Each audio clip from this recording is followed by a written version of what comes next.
Hello everyone, welcome. This is Ryan of Happy Healthy Vegan coming to you Friday, a little bit before my normal standard time, 6 p.m. Pacific time. I was ready a little early and here I am. Why sit around for 4 or 5 minutes when I can just come on a little early and see who's here and say hello to everyone. So welcome. If you want to ask me some early questions, you got me a little earlier than average, so a few fewer people are on right now. So welcome. Yeah, I think right now for sure we got Fritz, Varley's, and David's vegan. I saw earlier Sarah, vegan metalhead, and Peter said hello. And Sarah, if you're watching the after whatever it's called, watching it later on, I know you're not going to be here tonight, so we'll miss you tonight. So hello, and thanks for leaving the comment reminding us here. Peter, hey Peter, how's it going? Did I see the guy who said vegans are hypocrites if they are also pro-choice? I didn't see that.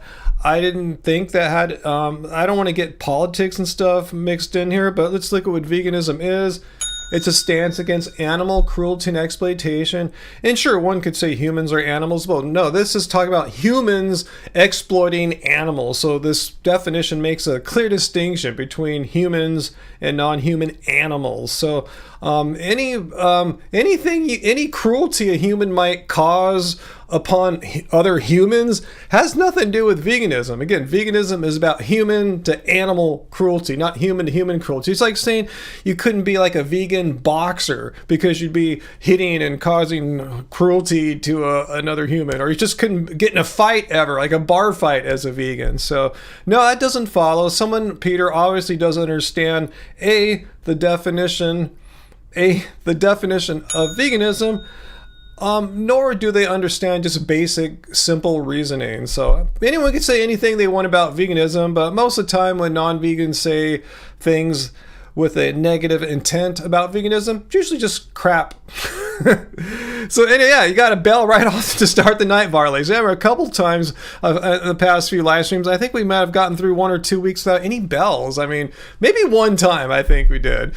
Thanks. Yeah. I'm just, wear the hat sometimes. Not because I'm losing hair necessarily. I mean, it's thinner now at age 57 than it was at 47, but it's messy. I didn't go to the gym today. I went yesterday, so I haven't washed it yet today. So it's kind of dirty, and I slept on it, so it's looking kind of scraggly. So, why not? What the hell? Let's see. What else you guys saying here? Okay, cool, David. You liked all my Peter Dinklage videos. Cool. I wasn't planning to make so many Peter Dinklage videos. Like I said, there's new information kept being brought to me. I guess if I was extremely thorough when I made my first of the 3 videos, I guess I could have got it all into one, but I didn't really know too much about Dinklage. So that's why I kept making more videos. As I learned more and more, it just became more and more of a bizarre claim of his. And Graven Babies, if you're watching, Marianne, I'm sorry, she wrote me again. She goes, why are you making videos about Peter? He's his own person. He has his own issues and struggles. And I know, I totally get that. I'm not complaining about Peter Dinklage as a person. I think he seems like a cool guy. If he lived out here and he wanted to be friends, I'd hang with him and stuff. Not just because he's famous, it just seems like a chill dude. But anyway, my point is, I'm not saying anything negative about Peter Dinklage as a person or as an artist or an actor. I'm not trying to attack his emotions or pry into his private life or anything like that. I'm just saying the claim he made. He made a proposition. You guys might have heard of propositional logic. He made a claim that's either true or false. That the interviewer asked him, it's pretty much impossible to be vegetarian in Croatia. And he said, yeah. So basically the proposition is that it's impossible to be vegetarian in Croatia. And I highly doubt it. And there's so much evidence saying, that's my suspicion, my hunch was right. So anyway, hey, Nikki's joined us now, and who else has joined us now? Vegan Metalhead. It's like people saying you can't watch American football as a vegan. Yeah, I guess that's true. Yeah, the guy that said, yeah, you can't be pro-choice and vegan. Again, it has everything to do with animal cruelty and exploitation. not human cruelty and exploitation. So I'm not saying you should do this, but if you're a human and you're exploiting other humans, like say you're a mean boss and you exploit your workers, you're still vegan. Even if you're cruel to them, you're still vegan, and God forbid you murdered someone or something. I'm not saying to do this. I'm just saying it's still technically vegan, because all vegan speaks about is human upon animal cruelty and exploitation and stuff like that. And so I know someone's going to take me out of context here. I'm not like saying you should beat up or even murder or exploit people or anything of the sort. I'm just looking at what these words mean logically, what these definitions mean logically. So anyway,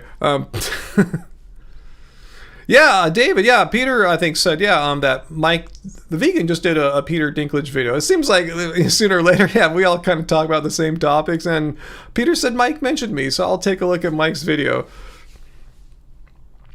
Yeah, Peter's also a pacifist, which fits in, very well into the spirit of veganism. But technically, because the definition of veganism is about animal cruelty and exploitation, you could be a pacifist towards animals, but be a complete warmonger or a misanthrope, and you want to beat up everyone. Not saying that's a healthy mental state or attitude or anything like that, but you could still do that and be vegan.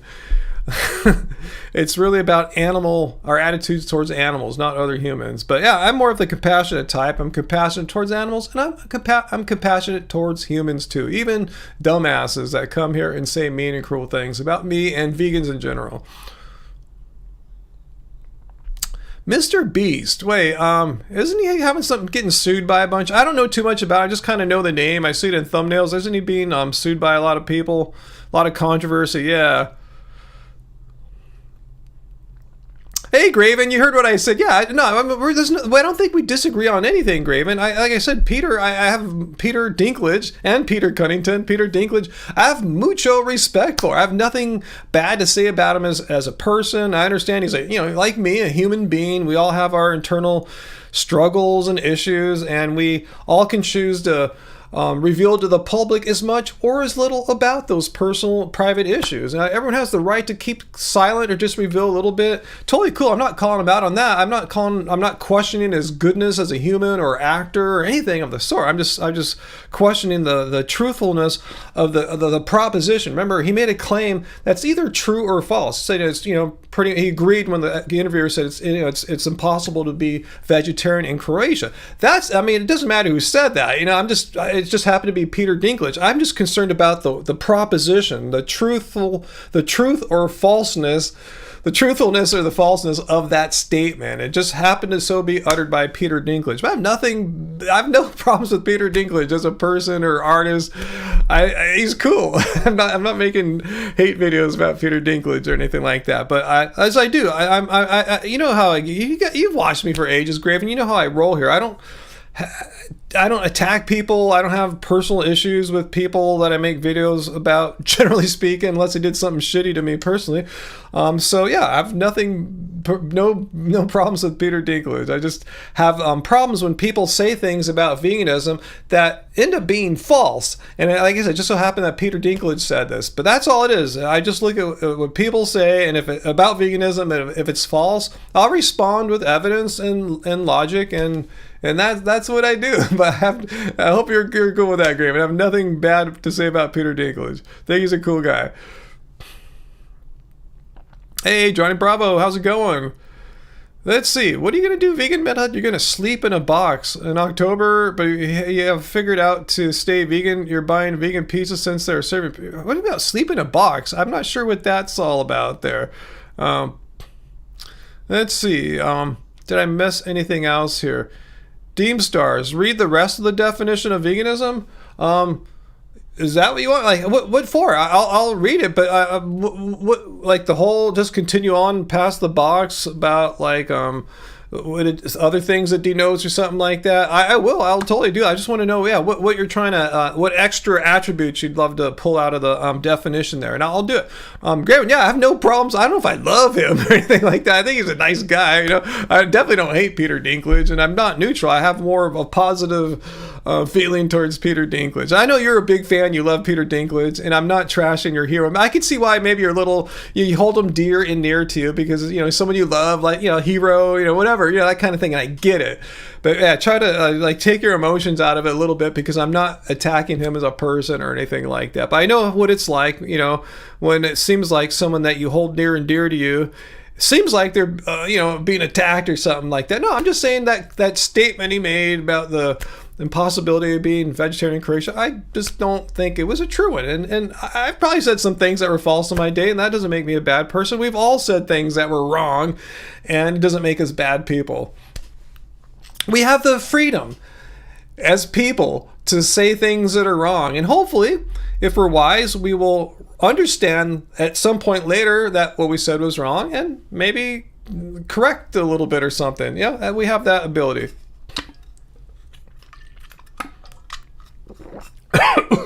It's choked on water. Choked on water. Veganism debunked. Woo! All right, I'm back. That was just water going down the esophagus or whatever. Okay. Hey Milo, so yeah, I heard that Mike the Vegan did a video. Was those Mike's words or your words there, Milo? That Peter's excuses were lame and ridiculous? Because those are not my words. I didn't say anything of the sort. I didn't say his excuses were lame. I just said he had excuses, and I didn't say they were ridiculous. I just said they were false. The excuses or reasons were false. So anyway. Hey Tyrone, I saw you earlier. So you're out in our neck of the woods there. What's the temperature down there? Do you have any way to tell us that? Because right now here, it's 83. It was like 90 earlier. Is it any cooler down there? Because yeah, you timed your trip here during this is by far along the coast here. I think inland too, but we're feeling it here along the coast. This is the worst heat wave of the year by far. I mean, last night was so warm in our bedroom. We set up a makeshift bed like right back here on the floor. I dragged it out earlier today so I could do this live stream without looking like we're camping in here. But yeah, it's hot. And the air conditioner, our saga that we've been experiencing for the past month, the guy came Wednesday to put the part in, and it fixed the indoor part of our air conditioning system, but there's something wrong with the communication board on the outside compressor unit out there. So we still don't have air conditioning in our bedroom right now. So it's been a rough heat wave here. And to make matters worse, when he was doing the repair, the air conditioning blower in our living room, which is the other main room that we spend tons of time in, that's no longer working. So 2 of our 4 blowers in our house here don't work anymore. The only 2 that still work is in here, the music studio, and Angie's office. So that's where we're hanging out at. And our house has many rooms. Only 2 are really usable right now. We're barely making food. We're trying to make food as quickly as possible. We're eating a lot of raw right now. Believe it or not, this heat wave is having me eat more raw, because I just can throw some bananas in the blender, or we made some nice cream a little earlier ago. So anyway, I see what you guys are saying though. Graven, about my videos on Peter Dinklage and my explanation as to my intentions and feelings towards him. You said you understand. I'll read you verbatim. I understand. I'm a hardhead. I know you are, Graven. That's what we love about you. Lol. My mom used to call me a pit bull when I got something in my head. I see. Yeah, you're a fiery pit bull type. Totally cool. I just make sure you understand my intentions too, and they're not to trash Peter Dinklage. I hope you can rewatch the videos if you do and see that I'm being respectful. I'm not calling them names or anything. Just questioning the truthfulness of that statement he made about vegan or vegetarianism being impossible in Croatia. 16 degrees Celsius in England. That sounds really, really nice. Redlocks, you feel carnivores claims that water is only there to help meat get down their throat, so water cannot make them choose as its only use. I don't know where the science is about that. Carnivore people, kind of like fruitarian people, often make claims that seem to make some kind of sense internally in their systematic ways of thinking, but aren't always in alignment with, like, say, just with standard like medicine and science say? But yeah, I'm not here to bag on either of those schools. I'm just going, yeah, people can make all sorts of claims. Even like just regular vegans make weird claims. Oh, it's the optimal human diet, optimal human. You don't know that stuff. Stick with what the science says. I'm not picking on any way of eating. I'm picking on people making extreme claims and saying they know that somehow because their guru online for their way of eating said so or something like that. Brandon, I saw some headlines, but I didn't read it. So that's what happened on the sentencing until after the election? Wow, interesting. That's some special treatment there. Interesting. Huh. I'm not sure what to think about that. Think we all should be treated the same under the law? I don't know. Is that normal? So anyway, what's up, Metalhead? You watch a lot of different content creators. You were watching the Vegan this morning after your eye appointment for new glasses. Awesome. Let's see. Nikki, Sarah's Vegan Kitchen. No, I haven't seen Sarah's Vegan Kitchen. Let's see. Fritz. Now you're talking Fritz. She just restarted last month. Awesome. Yeah, to be fair, Graven. Yeah, to be fair, she would defend us or me or Angie. As you have, as trolls, come and attack us. So I understand what's going on. I just want to make sure you understand my feelings towards Peter are not bad or nefarious or anything like that. They're fine. That's my normal way of how I do business here. So let's see. Any questions? I already got 50 people just like that. Been on just a few minutes. So.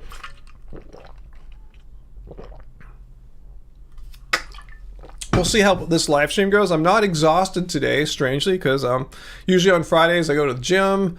But this week things got shuffled around a little bit. I went yesterday, so I didn't go today. But we got weird sleep last night because of this extreme heat wave we're having here.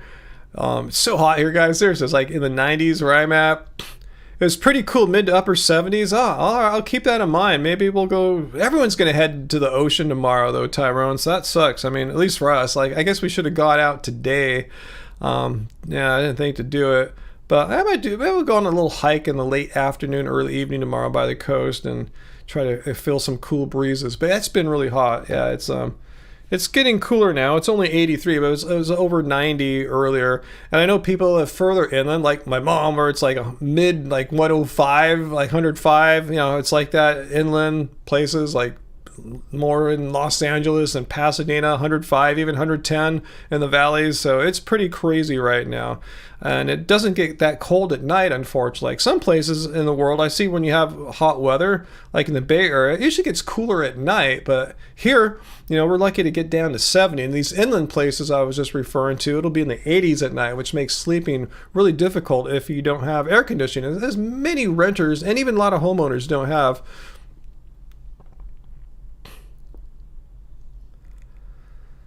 Nikki, well, Angie and I keep doing the what I ate this week vlogs. Yeah, Angie's fully into Are you guys watching her little vlogs, those YouTube shorts? The ones filmed in the vertical format? Yeah. Angie's got seven vegan meals we made at home. Yeah, so yeah, make sure you're fully subscribed, have the notification bell hit, because she's putting those out at a really rapid clip, more frequently than I'm putting out live streams and my once a week videos. So yeah, that's totally she's enjoying that right now. Not everyone that has a YouTube channel obviously has to do what I do or Mike the Vegan does or whatever. Everyone can do it in their own way if they care to, if you even want to be on social media. You don't always have to put your face out there and put yourself out there to get personally attacked by trolls who are attacking you. They're not attacking your veganism. They're just attacking you as a person because you're vegan. They're bigots, Not everyone enjoys receiving hate like that or anything. So yeah, everyone, she's doing it her way. Graven, surface of the sun's temps there. Wow. Yeah, at least we don't have the humidity that you got in Florida. So at least we can say it's not surface of the sun temps here. But it's for us here, it's pretty hot. We're kind of we're tripping a little bit, and we're getting hit hard with the combination of 2 of our 4 air conditioning blower units, heads they're called, are not working, and it's the hottest heat wave of the year. It's all happening at the same time, which sucks. I mean, the communication board that broke on our outdoor compressor unit could have broken any time. It wasn't like the heat exacerbated, I don't think. It's just been acting weird for a few months. So just so happened to pick summer to go weird. I mean, we use the unit in the winter time too. It produces heat in the winter. It just, unfortunate it wanted to die in the middle of summer. Farley, you just had your coolest summer in years. Lucky. Yeah, last year we were blessed here and had our coolest summer in years. And to be honest, this summer up until this week has been, at least for us along the coast here, a pretty mild summer, relatively speaking. But all hell's broken loose as of yesterday, basically. I was so nervous when the air conditioning guy was coming Wednesday. I was like thinking about it all week. When he's here, I'm going, oh, fingers crossed. I don't want to watch him. I'm just going to let him do his thing. I'm fingers crossed. Like he's going to put the new circuit board in our bedroom and everything will be cool. And he came out and told me what was going on. It's like, crap. So we got to order more parts and wait. I thought he was going to fix it Wednesday for the heat wave that was starting that very day.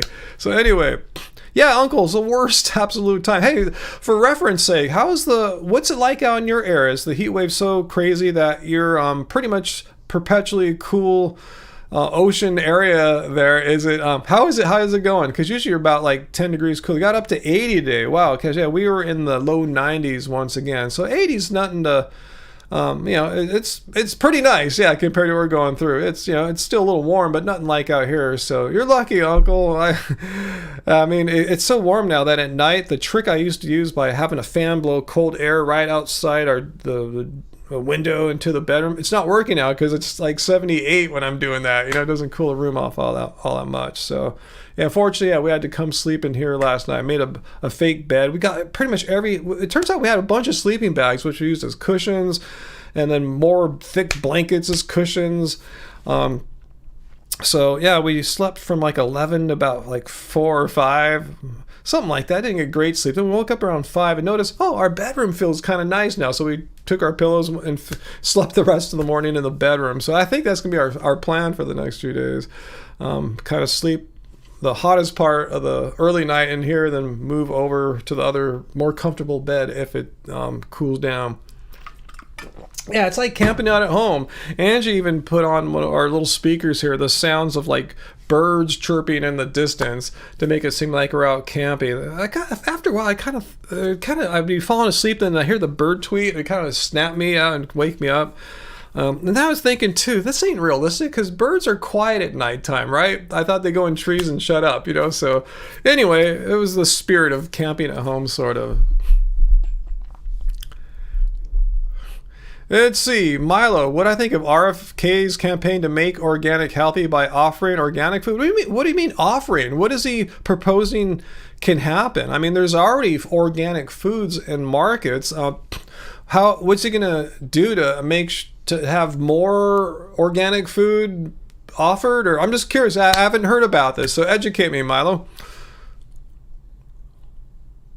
David's vegan. Yeah, you're sensitive like Angie. You take the trolls way too personally, especially ones you know in real life. Oh, you have real life trolls? Oh, that's the worst. I don't have real life trolls. Mine are all like nameless, faceless keyboard warriors, or some idiots on social media that just don't like me for whatever reasons, But yeah, I don't have any like people I know, like I see, in front of me, type of trolls. Uncle, it got so warm you had to turn the fan on. That's what's saving our butts in the bedroom is a ceiling fan. But it kind of makes Angie's like allergic symptoms more noticeable. So it's not a perfect situation. I think the fan just stirs up a lot of stuff in the air. I have like a HEPA filter running there today to hopefully get rid of things in the air that might be bugging. We'll see how it all goes. Yeah, Uncle, by this time next week, the heat wave should be like long gone. Let me just kind of look at my weather app again to give me hope. It's going to be really uncomfortable until then. Yeah, by Tuesday, especially by Wednesday, Thursday, Friday, it's going to be back in the 70s and stuff again. So, But it's going to be kind of rough between now and then. So any of you guys out there, that don't have any sympathy for me because you have no air conditioning, I'm not trying to get your sympathies. I'm just telling you, our lives are kind of disrupted right now. It's really hard to get stuff done. I feel like we're just kind of in survival mode, sort of. I may be too over exaggerating, but it's really hard to work on music, work on projects with any kind of serious focus right now. Just not feeling it, not feeling good.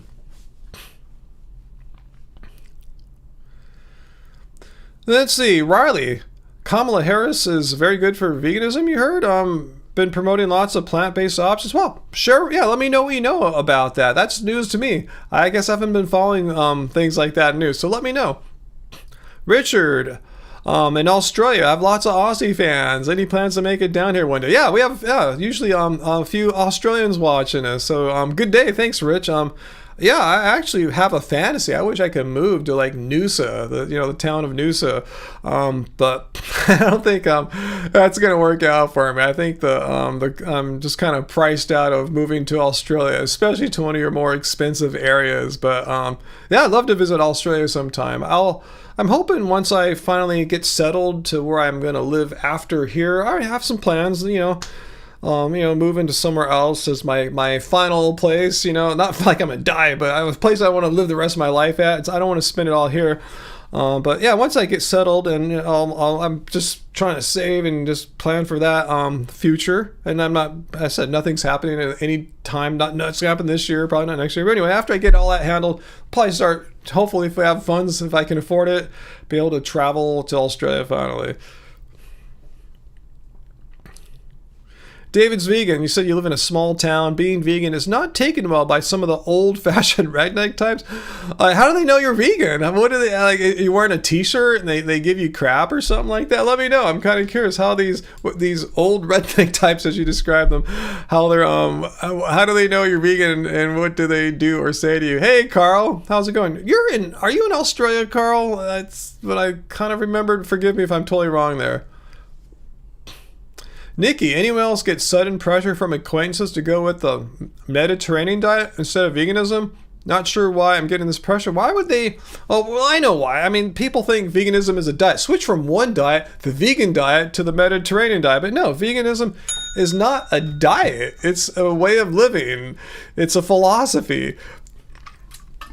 The Mediterranean diet is not a philosophy or anything. It's just a certain way of eating. It's a diet. But that's interesting.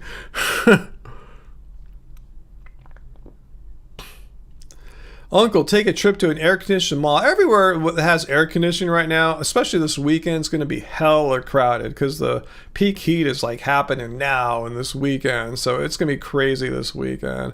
I think we're really just going to just stay put and just kind of just do odd little projects. Like, we've both Angie and I have been doing weird projects the past like few days. Things that we've been wanting to do for a while, but on a typical day when we feel a little bit more motivated than we have been, relatively motivated, relatively normal, we'll work on other things that are, I guess, more important or something like that. But right now, we have a cassette player that we bought a few years back to specifically transfer old tapes that we had. A lot of things of our band and my previous band, get them off cassette, digitize them so we can get them up on the internet or do whatever.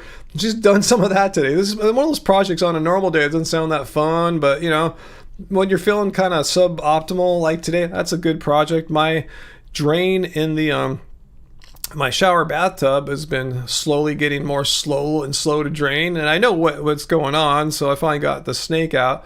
And unfortunately, I have to snake it down really far, it's probably a 20, 30 foot snake. I only probably have to go 5-10 feet or something like that, if even that. But yeah, hair falls out, it clogs up the drain, and I dealt with that today. That's something I put off. So I've been doing weird things like that. What else do I do today? Just odd little, just dumb projects like that. Johnny, this is stuff you used to doing these things daily. Okay, let's see. Oh, okay, Milo. Yeah, I asked you to tell me what you know more about RFK and his plan to bring more organic foods to people. So you're talking about lunch program. That's why you brought up Michelle Obama. Okay, so you're saying that like government-based food programs, like say school lunches, WIC or WIC and prison food. So those should offer organic options. Sounds like an interesting idea worth exploring. I wonder how that would happen. Like he's not even a member of government, right? Maybe he'll be appointed into one if his guy wins, but I'm not sure who would be in charge of that. Would you like who's in charge of like federal food and its quality? I'm not sure how government would do that. I'm not sure how RFK would do that. He has no authority. He has as much authority as I do, which is zero. You know, I'm not an elected politician, and as far as I know, he's not either. He's an attorney, and was a candidate for president, just like I was a candidate for city council. So yeah, we're kind of on the same boat right now, him and I, as far as not having any authority. I'm just kind of curious what kind of plan, how that would happen. I'm not saying this is a bad plan. I just kind of wonder how he would make that happen, considering he's not like in the Senate or House of Representatives or anything like that. Maybe if you work for the USDA or something like that. I don't know. I'm just kind of curious. Yo, AJ! Thanks so much, AJ. You showed up. I hadn't even seen you yet tonight. AJ, start off bam with our super big and super awesome, super generous super chat tip. AJ, thank you for the weekly cult dues here. Good to see you. Way to make an entrance is what I'm trying to say. They're like, wow, like AJ's here. Aloha. Thanks. There you are. Aloha. Great to see you, AJ. Awesome. Thank you. Thank you so much. I really can't tell you how much I appreciate your not only your super chats, your generosity, but just your presence here, because Sarah is not here tonight. She has some friends, family visit or something like that. So she let me know ahead of time. So again, Sarah, hello. We notice your absence, and we appreciate all our great super viewers. So we love you guys. Let's see.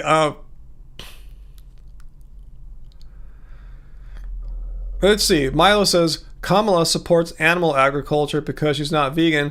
Well, on that same line of reasoning, Milo, you were just touting how much you support RFK's organic food situation, but he's not vegan, right? So he could be promoting not only organic produce, but organic meats as well, right? So I mean, saying that someone's not vegan as a politician really isn't a knock on them. I mean, no, as far as I know, no politician supporting organic vegan foods, right? Or even vegan foods for that matter. Let's see. Travis, RFK, he's dropped out, right? Correct me if I'm wrong. I thought unless he's still running in a few states, I thought I remember a headline from a while ago saying he dropped out of the race and endorsed Trump. Am I wrong there? Let's see. Uncle says, Ryan, we have relatives that live in Palm Desert where it was 114 today. Well, I have someone that lived somewhere in the Inland Empire or in the valleys, and they said it was warmer where they were at today than Palm Springs. Maybe Palm Desert got a little hotter than Palm Springs, but just saying, just to put them on an equal playing field, it shows how hot it is right now. You don't even have to go to the desert. Now, I have a friend, I haven't seen him in ages, but I'm reading his progress on Facebook. He's in the process for moving from one of the valleys here to Joshua Tree out in the desert. And he said it was so hot at his house today. It was actually cooler in Joshua Tree out in the desert, if that makes any sense. Usually when we think of Joshua Tree, I think, wow, it's just super hot there. Don't go there. But would have been a better place to be than in Los Angeles today.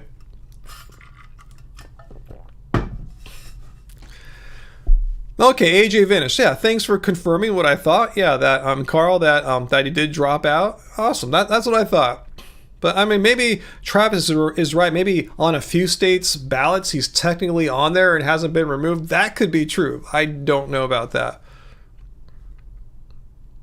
Really, Nick? I had no idea that Wizard of Oz, they harmed lions to make the suit for the lion. Really? It's not like the geniuses in the wardrobe departments in Hollywood could have made a lion-looking outfit without having to harm an animal? Wow.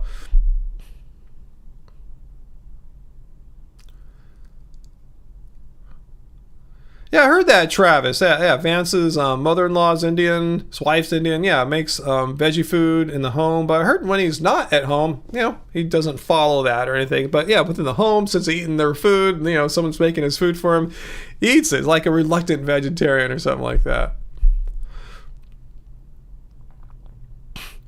Okay, RFK just proposes that Americans eat organic food. Yeah, I mean, that's nice. I mean, I can propose things, but the thing is, no one's under any duty or onus to follow a proposal.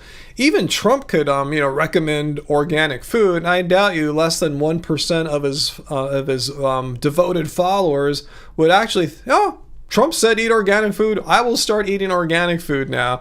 I mean, proposals are good, but it's, kind of not really effective as far as affecting real change. But I guess it's good to get the conversation out there in that sense, put the idea in people's heads. A lot of people will probably complain, though, that it's a true fact that organic foods typically cost more than non-organic foods, and we all know how inflation's been so crazy lately. You buy, when you go to the supermarket, your bill's higher. Buying the same exact food you were buying like a year or two ago. So a lot of people say, okay, I can't afford it too. So, yeah, if you can affect change so that organic foods are on equal price parity with non-organic foods, that would be amazing. I'd be totally behind that, but I don't think he has the power to do that. Like I said, you'd have to work within government, either as an elected representative or work in an appropriate department, like say the USDA or something like that.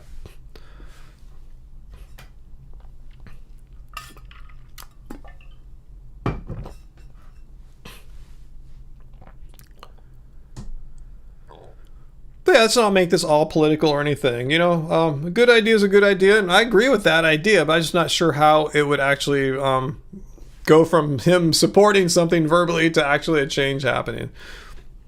That's cool, though. I'm glad to have someone talking about stuff like that. But anyway. Yeah, Varley's, crazy inflation. The past couple years, starting in 2021-ish or 2 for sure. 2022, 23. It's slowed down now in 2024, thank goodness. But yeah, it's been pretty brutal for most people. Yank politics is crazy. We're Yanks, huh? UK politics is depressing. Yeah, Cory Booker, as far as I know, he's still a senator, right, for New Jersey. But I haven't heard much from from him or about him, I should say. Yeah, and he's vegan. Cory Booker, one of the few, big politicians that's vegan.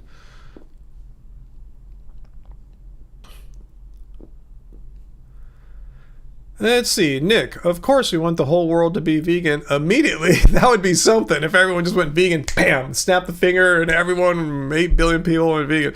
But what are our thoughts on those vegans/vegetarians who came to it gradually? I'm one of those, so I can't hate those kinds of people or else I would hate myself. That's why I say we need to have compassion and understanding for people who seem to be on the path towards what we were hoping for, a more vegan world.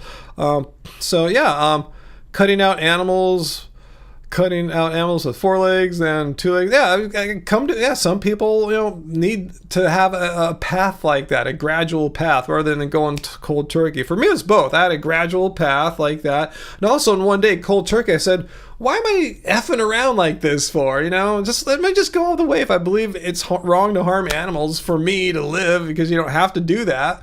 Why am I sometimes engaging in animal harm, animal cruelty and exploitation for me? So one day I just said, I'm done screwing around, done being a hypocrite. I'm just going to go all in. That was in 2010, in the autumn of 2010, almost 14 years ago to the date almost. So yeah, I haven't looked back.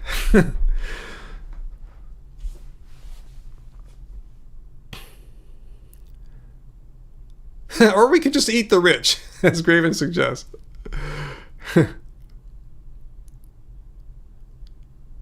Tokyo is cheaper than LA? Really? I thought Tokyo was one of the most expensive cities in the world. Not to say LA is cheap or anything like that.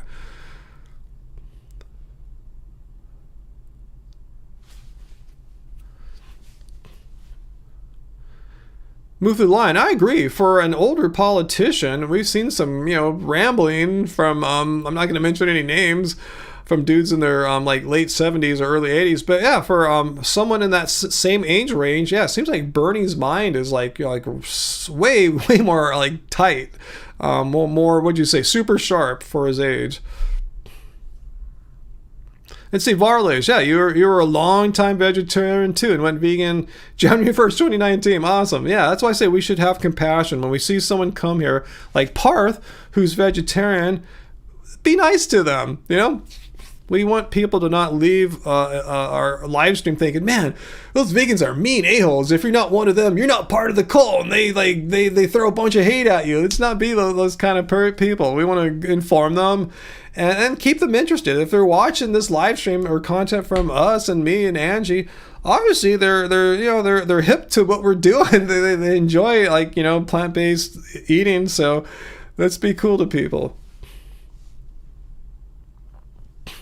Riley wants to know, do I think that different people can be responsive to different methods to some extent? Different methods of what? Like activism or what? Let me know what your question is there. Nikki, you got to get back to toddler. Okay, yeah. Don't focus on me. Focus on your toddler for sure.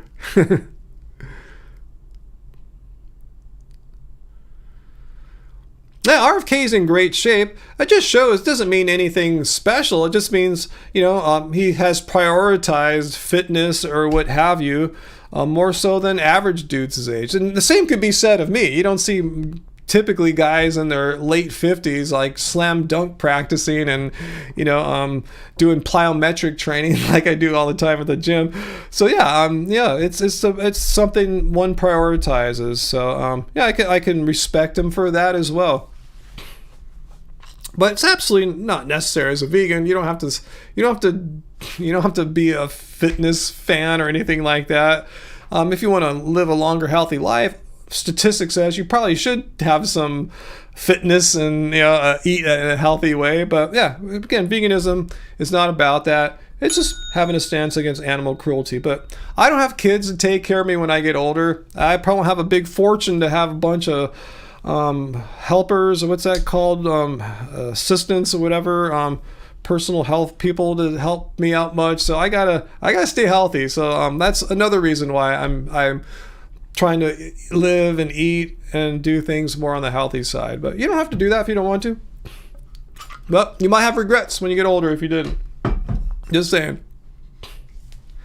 Navia, yeah, vegetarians typically themselves don't abuse animals. They pay others to abuse animals. But again, let's not like throw that at people that come here who are vegetarian. Again, we want caretakers. That's the word I'm looking for, Uncle. Thank you. I don't know why that word eludes me often, or that phrase. But anyway, my point about that is let's not hold that against them when they come here. I want this to be a safe place, not a place where people are attacked or accused or anything like that, because I want them to leave our experience here that we're having together on this live stream with the positive message, rather than like going with like, wow, I came as a vegetarian and all these vegans were being mean to me, saying all this stuff. I don't want to be one of those. They're in a crazy cult. That's the thing I'm saying. It's not attack people or anything like that. Let's, you know, show them that, you know, that this is we're just regular people here doing our thing, not supporting animal cruelty and exploitation. And if they're on the path to that, cool. You know, if someone's a vegetarian, I guess you can look at the glass half full or half empty. I see it half full. You might say it half empty. I see it half full. Hey, they're on the plant-based path. Awesome. You know, you could say, but they abuse animals. Look at the strides they've made. Most people abuse animals in every way. You know, they not only are they eating dairy and eggs, they're eating all the meats and everything. And vegetarians are often conscious of not like paying extra to have leather couches and car seats and stuff like that too. All right, now, I hope you just understand what I'm saying. I'm just saying, what is our goal? Is our goal to have to get people to become vegan, or is our goal to be mean to people and, like, you know, virtue signal and speak down to people? It's some kind of selfish, egotistical thing like that. No, veganism shouldn't be a selfish thing. It should be about getting people to, first of all, it's about you, what you can do. Veganism is all about, you know, it's a personal It's a personal stance, a personal choice you made to be against animal cruelty and exploitation and actually do something about it. That's the primary goal. Secondly, our primary goal as vegans is to have other people to be vegan too. And I think you're going to get more people to actually listen to what we have to say and maybe do something about it if they don't think we're a bunch of a-hole cult members or something like that. So I'm not just doing that to shame you or speak bad to you tonight. I'm just saying, if you truly want to get more people to go vegan, you catch more flies with sugar than some non-vegan expression, but you know what I'm trying to say. Peter, you're going to that rib festival this weekend to protest. Good luck. I'm sure people there are going to be complete a-holes. I'm sure they're going to feel super entitled. They paid big money to go to their rib festivals. So they're going to think they're super meat people. You know, vegans are going to be the devil to them. So I wish you well there, and don't take anything personally. They're going to be drunk. They're going to be a-holes, and it's probably going to suck.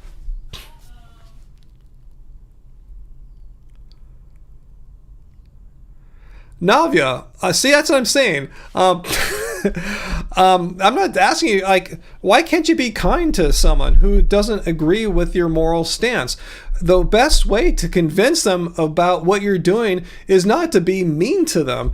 You know, do you understand what I'm saying there? If you really want someone to take what you're saying seriously, meaning they'll actually consider what you're saying, rather think about it like this. If you start saying something like that, Navia, to someone in your discussions about veganism or what have you with a vegetarian, as soon as you say something that's in that kind of tone, that kind of accusatory sort of tone, people immediately have an instinctive reaction to not have their mind be open anymore. They take a defensive posture, they get guarded, and they're really not going to listen to you anymore. In fact, they'll probably start getting pissed off at you.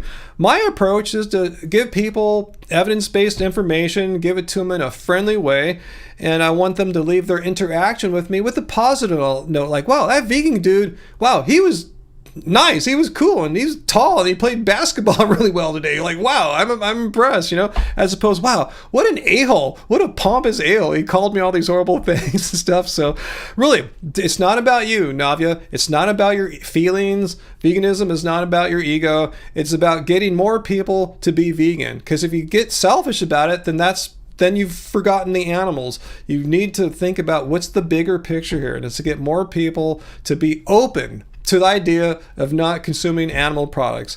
And one of the worst ways to do that is to be saying, you know, things that will get them on a defensive posture really quickly. Uncle says, yeah, make vegan dishes and share. There you go.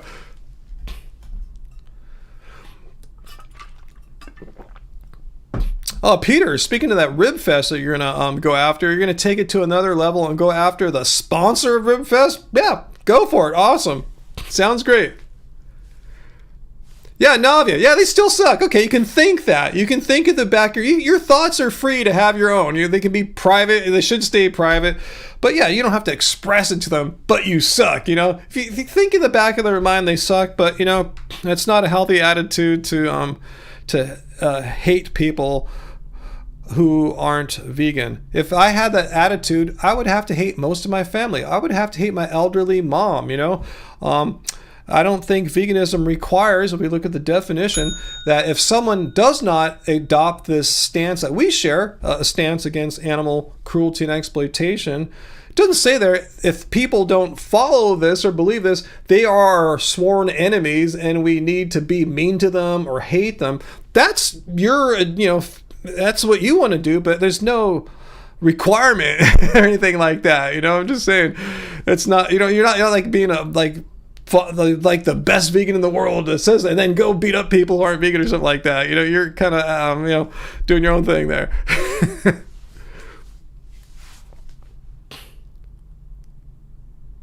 Ooh, gross, metalhead. I see why Angie was grossed out there. Cross through the dreamer, trying to find vegan canned pasta. Know of any good brands? Like, oh, where it's already made in the sauce and the noodles together, like a vegan Chef Boyardee or something like that. Hey, if you guys know anything for Karasu, the dreamer, let him know, or he or she know, because I don't. I just make pasta. I just get some sauce and noodles and make them separately and mix them together at the end.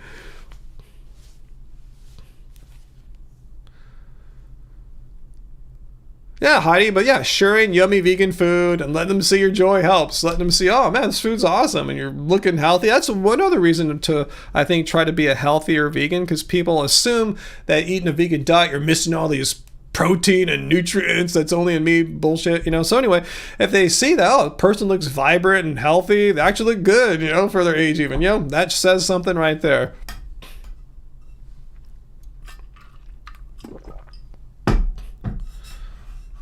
All right, cool. Vara, I'm sorry, Navia, hope you understand my point of view there. I'm not saying you're bad or anything like that. I'm just saying, if you really think about what do you want? You want to see a more vegan world or not? The best way to have a more vegan world is to not get in fights with people because they're not vegan. Don't insult them and stuff like that. Even though you might want to, but the end goal is to have them be open to what vegans are saying rather than totally turned off. Some people, if you insult them, will say, I'm never going to go vegan because of this conversation, because I'm going to go eat a bunch of burgers right now. Love, not hate. That's the way to treat people. People respond better to positivity or love, than negativity and hate. Peter, yeah, meat stinks. And the only reason why it might smell decent is because they put a bunch of plants on it. Meat's gross.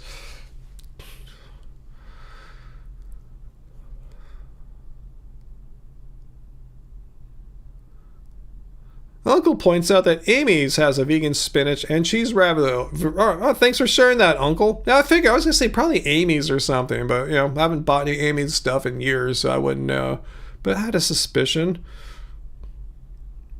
Vegan candy corn. Wow.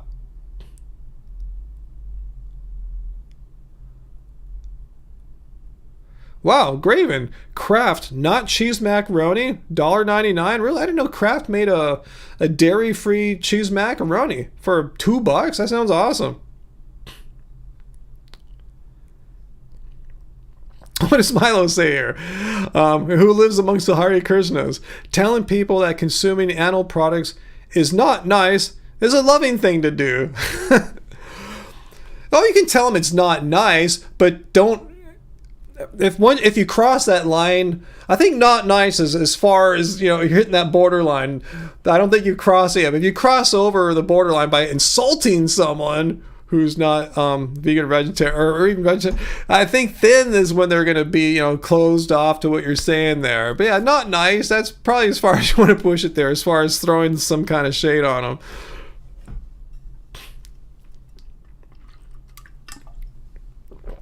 Hey, Bill Seabury. Amy has many complaints about the way the employees are treated. I've boycotted them since. Oh, I didn't know about that. Well, thanks for sharing that.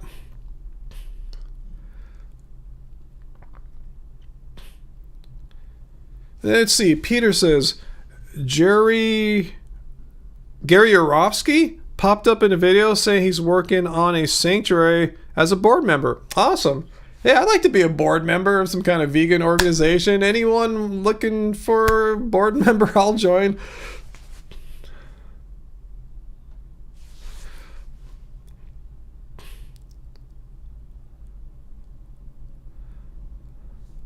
Let's see. Good morning. Stitching. Where are you at? Are you in Asia?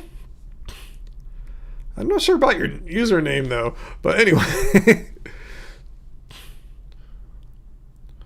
Navia, you have to think about what is productive versus counterproductive. Yeah, those I don't think I said those words exactly, but that's exactly it. Productive versus counterproductive interactions with non-vegans when you're talking about vegan stuff. That's the word to look at, the dichotomy or distinction, counterproductive versus productive. And what do we consider productive? The person leaving the interaction with you with a positive feeling about veganism. Meaning, you gave me some interesting stuff to think about. Watch guys like Joey Carbstrong, Earthling Ed. Joey can get really firm with people. It doesn't let them get away with their crap, but he's compassionate to them and he never insults them. He never, calls them names, but he calls them out on their hypocrisy, their horrible examples, and just lack of logic. And I think Joey's a great model of how you could be forceful and firm, yet still be nice and compassionate towards people. So If people, so the thing is, you could be the friendliest activist in the world. Some people just get triggered anyway, and that's not your fault. I don't think you did anything wrong. It was not a counterproductive interaction because of you. Just some people are triggered. Some people just hate vegans. They're bigots. As soon as they hear you're vegan or whatever, they automatically assume you're a bad person and will let you have it. So that's not your fault if that ever happens.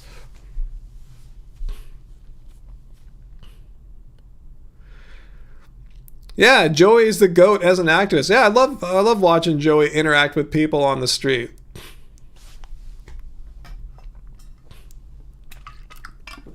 Think? Well, it's still free. What are you talking about there, Uncle? Hope thinking is never like something you have to pay for. That sounds great, but I could totally live off potatoes and pinto beans if I had to.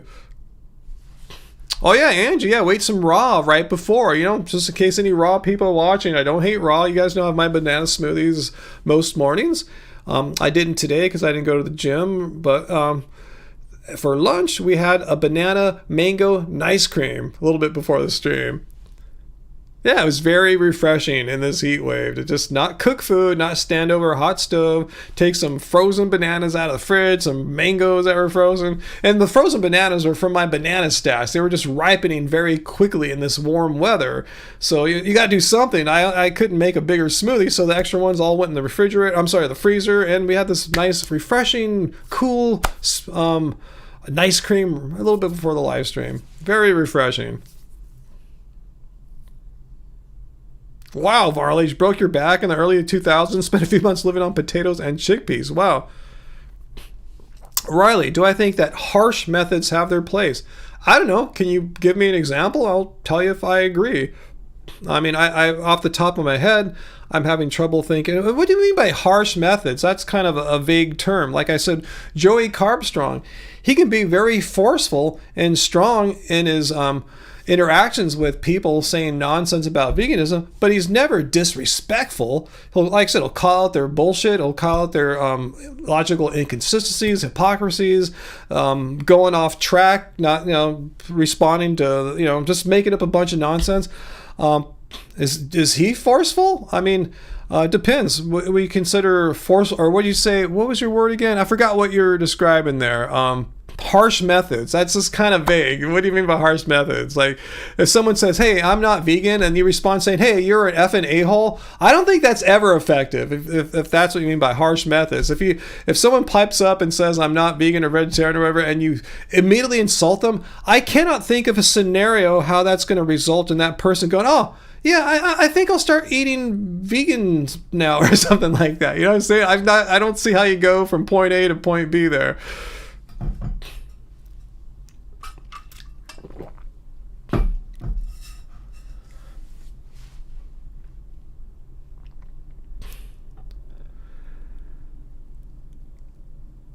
Yeah, Angie, I forgot. Sometimes when I used to hang out with my running club, they used to meet. I used to park by Whole Foods. It's not there anymore. They moved a few blocks away, but I would park my car there, and then I would go into the store sometimes and buy a little box, like a cardboard box of like chickpeas. And I'd buy it, and then I'd go outside the store and drain the water into like this little palm tree, and then I'd just down the chickpeas. Yeah. Carbs, protein, perfect post-workout meal there. Just throwing down the chickpeas, and I'm chewing them obviously, but I'm just like pouring the chickpeas into my mouth and working it out over a minute or two.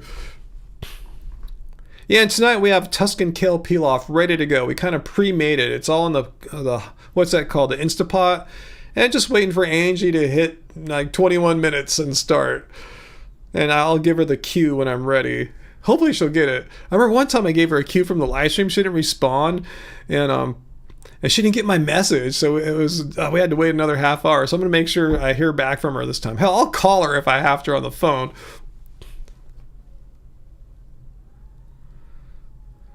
Alan Fisher. Wow, I haven't thought about Alan Fisher in a while. I'm sure she's still living in Maui. Lucky gal.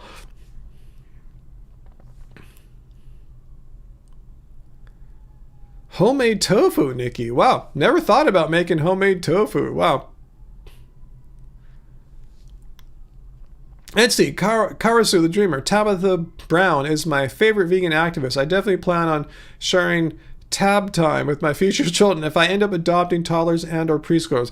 I'm having a hard time visualizing her right now. I think I know who you're talking about. Not 100% certain. I wouldn't bet my life, and I think I know who you're talking about. It shows you I haven't watched her content much. Pickle juice, Graven? You drink pickle juice after you mow, and your husband drinks it too after he runs. I never thought of drinking pickle juice. I mean, that's cool. I'm sure there's probably like good nutrients, maybe some electrolytes in there. Yeah, I was thinking the chickpeas after a run. I just thought, get some extra carbs because I burned some carbs, and they happen to be, decent amount of protein. Not that I was looking for a protein shake or protein post-workout food or anything like that, but yeah, anyway. Yeah, Uncle, please, everyone, hit the like button. Show YouTube that you enjoy these. Okay, so thanks, Heidi. Yeah, you're saying Ellen Fisher. Yeah, she's still in Hawaii, probably Maui still. She focuses more on podcasts now, which are really interesting always. And it makes delicious looking foods.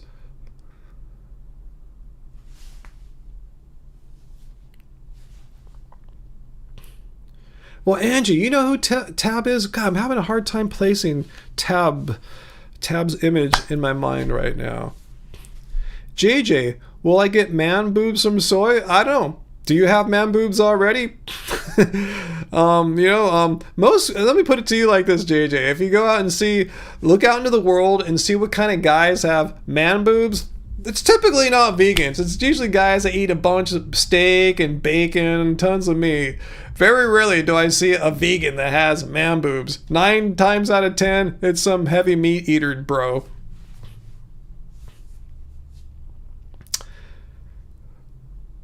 But that's just a dumb myth. I don't know why. I know why people like to repeat it. They try to make it seem like veganism and soy are bad for you, something like that. But that's a full-on myth. I've been vegan since 2010. I eat soy a little bit, not a lot, but my point is, people think it feminizes you or something like that. I have super high testosterone levels. Last time I got mine checked was a few years ago, and I'm in my 50s. They should be low. Your testosterone levels kind of peak typically in your late 20s, maybe around 30, something like that. And they decline year after year, decade over decade. Mine are the levels of a dude in his testosterone peak prime. I don't know what mine were back then. I don't know if they were lower or higher. I didn't measure my testosterone back then. Maybe they were super high back then. Maybe they were lower and they've gone up. Don't know that. I'm just saying I haven't become a woman or anything like that from eating plants. It's a silly, ridiculous untruth.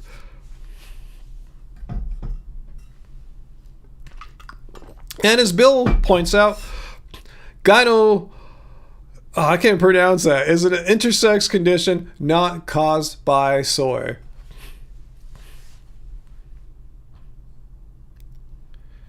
Okay.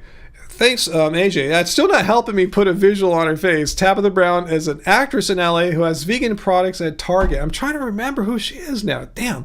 I'll look her up later. I know you guys got me. I'm going to just look really quick here. Let's see. Give me 1 second here. The curiosity has gotten me now. I think I know who it is now. I think I know. What was her name? Yeah, I covered her in one of my videos. It all came to me right when I started typing it. I know who that is. Yeah. I don't remember ever seeing her in person, but I probably didn't know who she was back then. Yeah, one of the most well-known black vegan activists is Angie, that made me aware of her recently when I made a video sometime in the past year when someone was ranting about how veganism is a white thing. It's very white and people of color don't do it. They can't do it. They can't afford it. All this nonsense. So I made a point to show some that you can be a huge, really famous vegan activist and don't have to be a white person or anything like that. I'm not a white person. I'm 3/4 Chinese and I've been vegan for since 2010. Yeah, super cute, has big curly hair. Yeah, I just saw her. Yeah, it all came flashing to me. Yeah. If you said, remember you made a video and you showed some popular black vegan activists, cool curly hair, I got it now. Graven, do you think plastic surgeons would allow the sale of tofu if it made your boobs big, right? They'd be all against it. Oh, it's poison. You got to get rid of it. Top 5 vegan activists? Mine? Who are yours? I never thought to list mine all out or anything like that.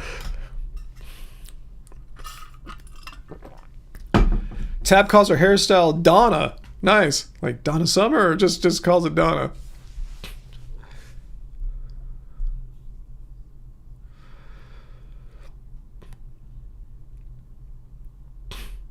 Yeah, I met tons of African American vegans. Yeah, I mean, it's just weird to say like black people don't do it or something like that. Like John Lewis made a whole movie, they're trying to kill us. So anyway, it's just ridiculous when people say it's a white thing or something like that. All right, Karasu, well, thanks for popping in here. Good to see you. Let's see. Let's see. So, any more questions? I see a lot of comment here. Let me know if anyone has any questions for me.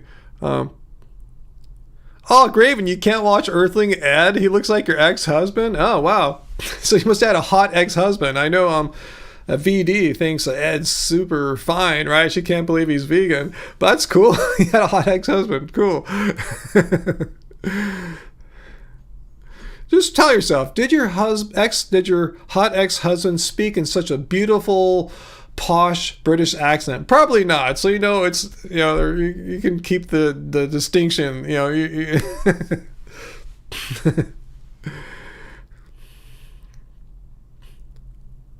Joey's super hot. Awesome. All vegans are hot, right? We're all hot.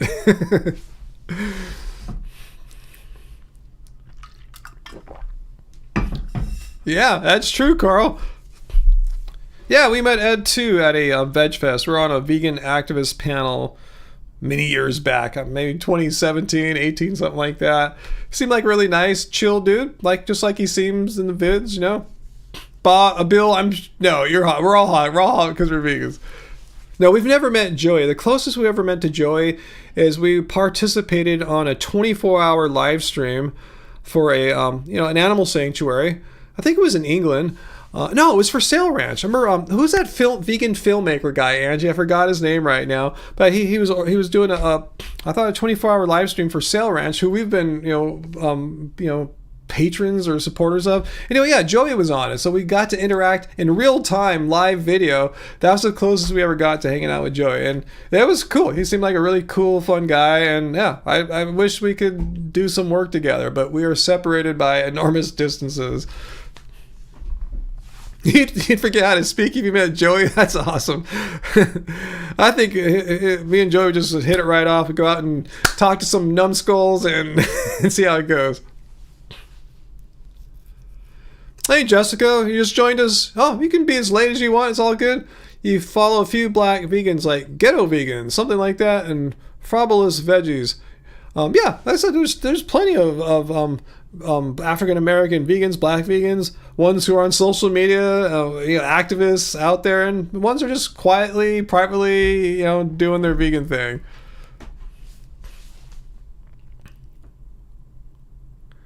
Yeah, Ali. Hey, Ali. I remember seeing something like that too. I can't remember where it comes from, but yeah, a study came out that said black people were more likely to go vegan percentage-wise.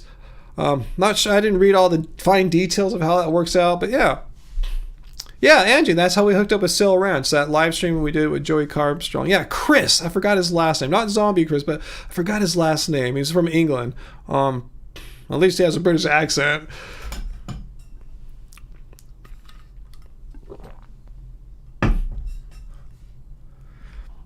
Navia, you got a lot of comments on your Happy Healthy Vegan t-shirt? Yeah, I like to wear mine too sometimes. When I have a basketball jersey that says Happy Healthy Vegan in our font, our logo, if you will. And yeah, it's gotten a few conversations going.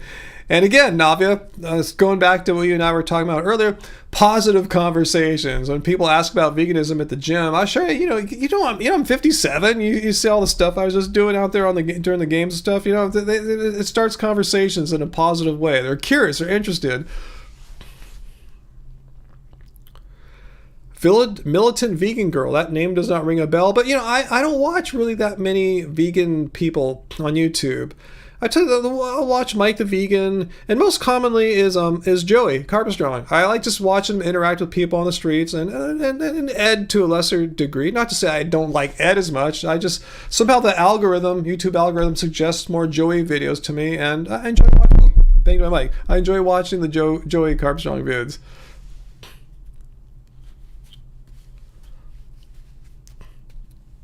Navi, you got to work on the positive thing. Awesome. Remember, it's not about you. It's not about your feelings. It's about the animals. Get more people to not consume the animals. So think about what you need to do, or at least try to do, to try to achieve that goal. All right, Angie's leaving us. So Angie, I'll send you a chat when we should hit the start button on our dinner tonight. I'm starting to feel a little hungry since our lunch was raw. It wasn't the most filling meal. So I'm ready to really chow down. Milo, who are my favorite vegan influencers? I just said a few right there. That's probably enough right there. And there's more, but those are the ones I like. Are the ones I don't like? If there are, I'm sure as hell I ain't going to mention them here. I don't want to publicize them, and I don't want them to hear me talk and smack about them. They'll be even more pissed off at me. So I'll just leave it at that. There's some people who just I don't get along with, and I don't think it's me. That's my personal belief. Anyway, let's go on.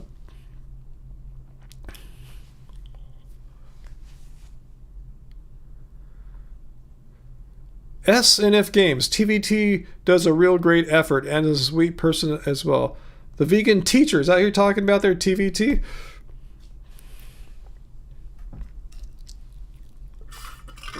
Angie likes cheap, lazy vegan. Her tasty looking Korean dishes, right? Let's see. Fritz said, I saw an African-American vegan featured on Miyoko's channel. Miyoko's guest mentioned how school lunches are part of structural racism because many black people are lactose intolerant and many Asians are lactose intolerant. In fact, the only human population I'm aware of on planet Earth that has greater than 50% of its population who are not lactose intolerant are Europeans. Everywhere else in the world, that number is less. The majority of their population are not lactose intolerant. Like Asians, it's like 70-80%. African Americans, same thing. It's just Europeans that since they've been messing with cattle for so long, they've developed some tolerance to it that the rest of us don't have. So I agree with that. I agree with that point of view 100%, Fritz. That the school lunches and the American food system pushes dairy onto people to consume dairy when they can't even process it because they're lactose intolerant. It's ridiculous. Given people who aren't from European genetics food that they can't process because they're intolerant. They're lactose intolerant. It's silly. Anyway.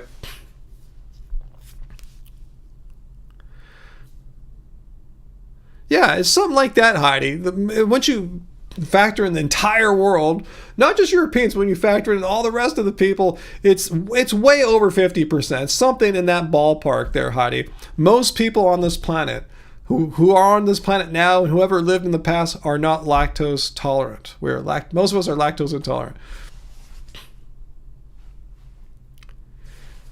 Let's see, AJ. Your go-to YouTube chefs are Young Man Cooking. Oh, I don't know that person. Rainbow Plant Life, don't know them. And Cheap Lazy Vegan. Awesome. Let's see. Another reason to support Tim Waltz, who gave all Minnesota school kids free school breakfast and lunches. Wow, I wasn't aware of that.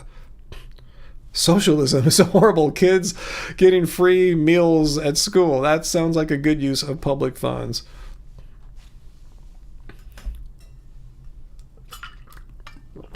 Angie points out Sweet Simple Vegan too, one of our old friends that we haven't seen in ages since she moved away, and we don't go out to vegan events anymore anyway.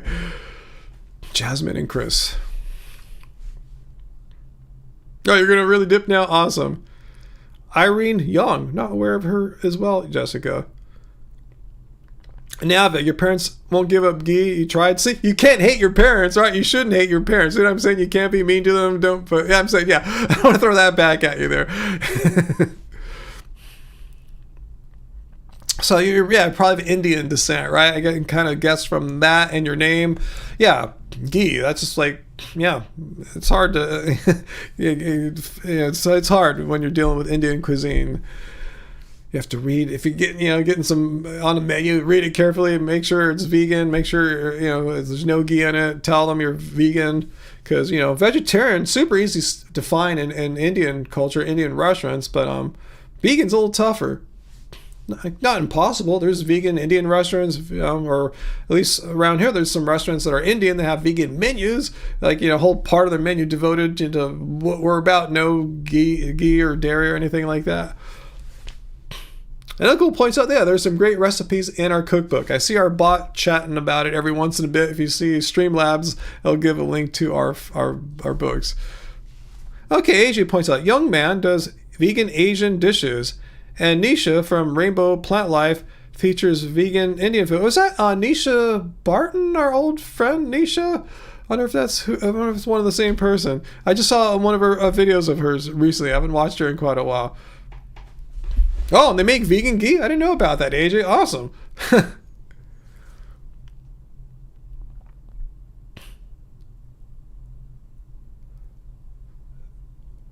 Oh, okay. Not the Nisha I knew from out here in LA. I guess it's a common Indian name, perhaps.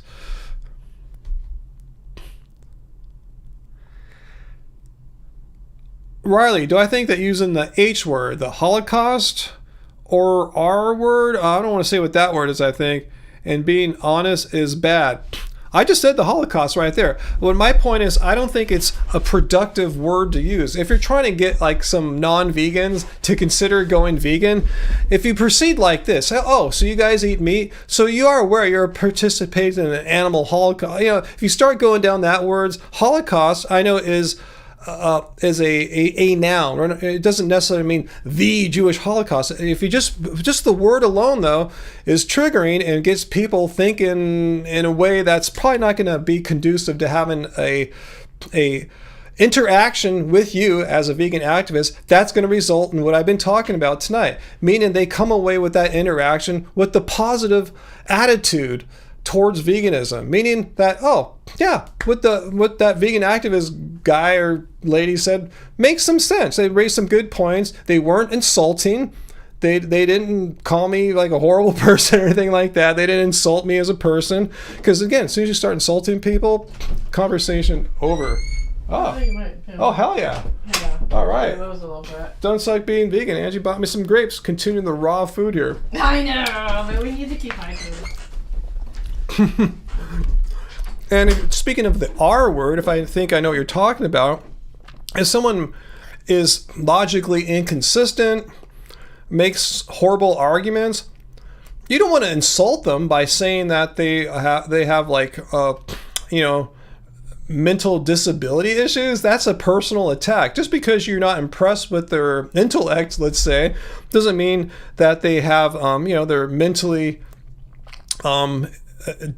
disabled. Is that the right way to describe it? So again, you're just going to get them defensive. You're going to piss them off. I don't see how calling someone a bad, a personal attack about their mental abilities is going to leave them with like, oh yeah, veganism's totally cool. Those vegans are great people. So I'm trying to be as charitable as possible. I can't imagine scenarios where doing that is going to make people more inclined to go vegan versus less inclined to go vegan.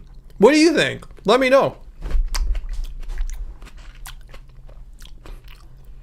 Oh yeah, that's why we got these. After the air conditioning repair guy came in Wednesday and let us know that we're kind of screwed still, went to the market later that night and bought a lot of refreshing raw foods. Cool raw foods.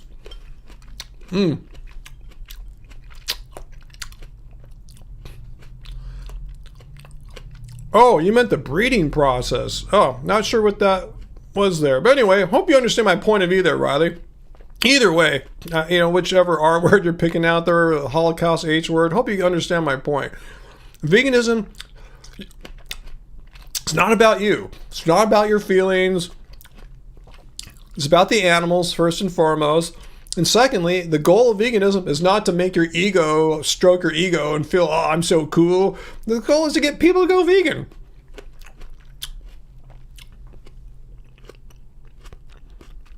ASMR. The robot got you, Graven? Did you say something that the robot didn't like? Johnny asks, wasn't Tim Walz in the Minnesota National Guard? I keep forgetting what state. I don't know. Didn't I thought it, I don't know. I don't know what he did. I thought he did some kind of military service, but I don't know what it was exactly.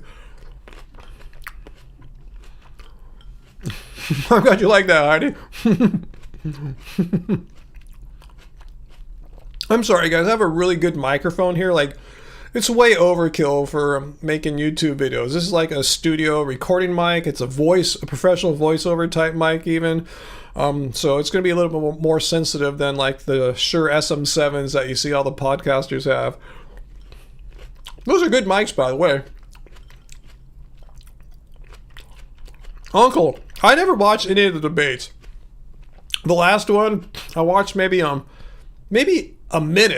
And it was just like horrible. Just watching grass grow and teeth getting pulled. I just said, screw it. I'll see some clips tomorrow or something like that. I already know what I'm doing, you know? Doesn't affect me either way.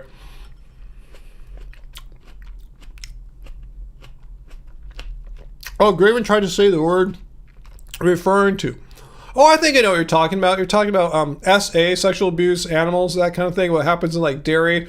Depends on the context. A lot of people, if you could say it in a non-confrontational way, like, you know, like say, did you, like when people say, well, milk's obviously okay, right? You know, you just walk up and milk a cow, it's all good, no one gets killed in the process. Then you could just explain the SA, the sexual abuse that goes on in the dairy process. And you could also explain for most people, they're blissfully ignorant about the animal abuse, what happens to male calves, even female calves. It's just they're blissful, you know. So blissfully ignorant.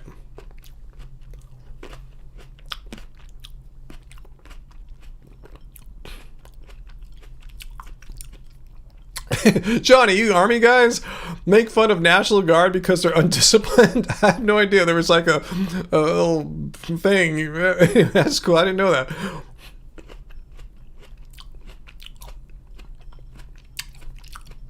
Go on, Nikki. Good night, Nikki. Thanks for joining us on this wonderful Friday night live stream.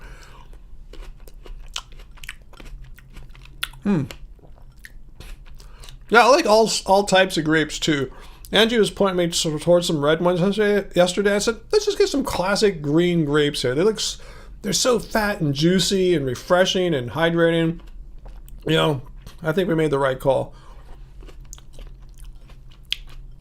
This heat wave's going to be going a few more days, so if we're running out of grapes, I'm going to go back and get some more, because this is hitting the spot right now. Wow. Carl, you have a fig tree? Strangely, I have one too. It kind of grew on its own. I never planted it. It's putting out all these figs. They look like they're about ready. I don't know, I assume you live at the same latitude, right? Are you picking your figs? Or right, are you in Australia? I can't remember, Carl. I feel so bad. AJ, I haven't bought grapes in a while either. But yeah, with the heat wave and all, I'm stocking up, going raw.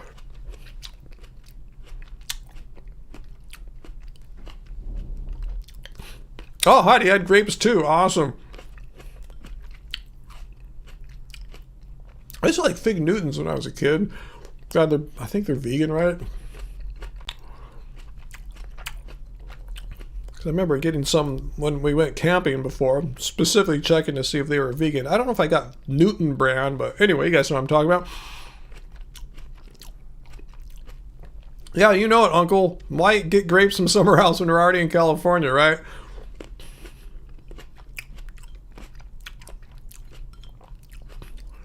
Okay, Johnny, thanks for explaining why you full-time Army guys think slightly less of your National Guard brethren, because they're not full-time. They have other careers. I get it.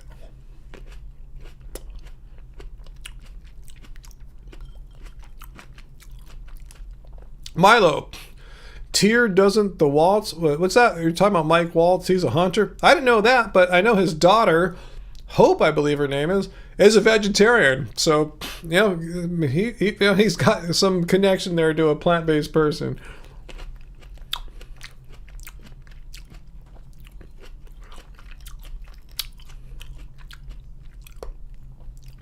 Good point, AJ. Lay it all out there. I don't know.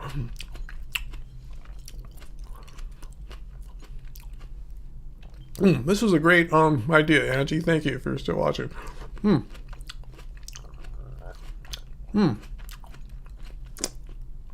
Yeah, so good to eat grapes during a summer heat wave. All right, so if we have any questions here, I'm sorry I turned this into an ASMR situation here. I apologize.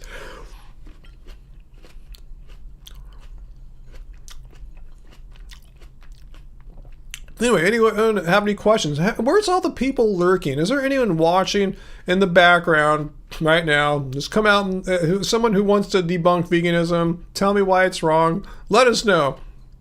Well, Carl, so you do live in the LA area. Okay.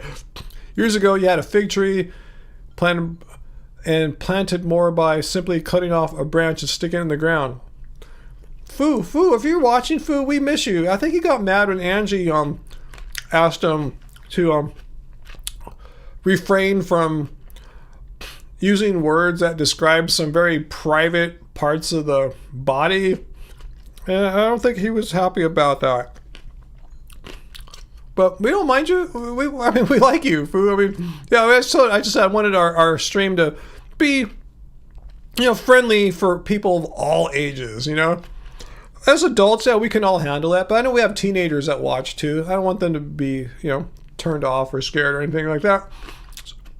Anyway, come back, Foo. We miss you. Yeah, Giovanni, why haven't there been trolls the past 2 weeks? What am I doing wrong? I mean, before in the past, I would get them all the time. You guys know. What's going on? I wonder if the meat industry has been sending trolls out to live streams. Because, there's a whole budget. I made a video about this a few years ago. A whole budget that the meat and dairy industries have put together. They have a command center somewhere where they have, people monitoring all sorts of social media, and they pay people to troll and interact with vegans and stuff like that. I wonder if they've given up on this live stream because they know we have rules that we follow here. Nope, that's not it. We have rules. And we just don't let anyone get away with saying anything. If you're going to debunk veganism, you have to defend your claim. This is rule number 3. And I think they know they can't successfully defend their claims here. I continuously, every time they come, I've been doing this for years, making them look stupid. It's really not that hard. I think they've realized they shouldn't come here because of that. It's just not helping their cause. Maybe on other live streams they can get away with more crap. Here we have very specific rules. If you're here to debunk veganism, we'll listen to you, but we need to do it in a certain way. Present evidence to support your claims. If you can't do that, we're not going to bother. So anyway, I think maybe they've just realized they shouldn't come here. They should devote their resources to bug other vegans because they're not going to win here. Uncle, you get it. I'm kind of sadistic in a weird way, I guess, huh? Ryan likes trolls because they are so much fun to play with, and they are. I bet you can't believe. I bet you were shocked, Uncle, when you first started watching these live streams, and you saw every time, every week, these trolls would come. And really, it looked like they really had maybe 3 brain cells maximum, Any troll have 3 maximum brain. It's just you're probably scratching your heads why are these people that hate veganism just so barely functioning people? What's going on? I don't know. I don't know what to tell you. I have no idea why that is.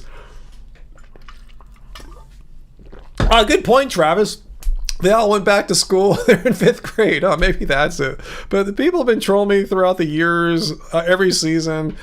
I don't know. I really think a lot of them were paid shills. I can't say all of them, but I think a lot of them were, over half. And they just don't bother anymore because they know it's it's useless here because I demand evidence.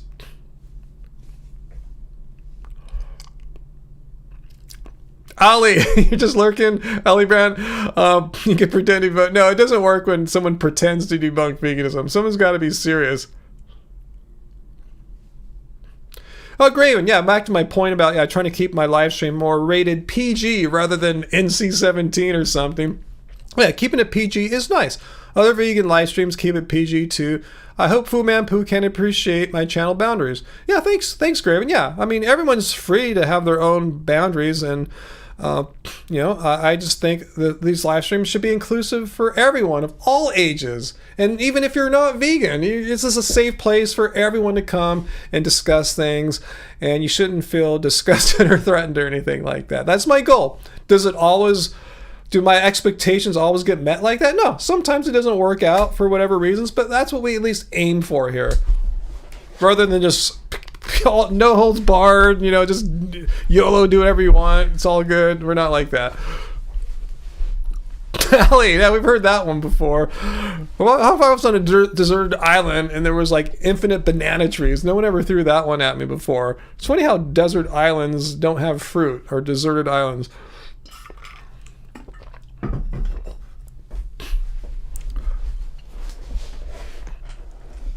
I know, JJ, is it? I have no idea. I mean, I don't see how it would be any different from buying fries from, like, say, Burger King or something.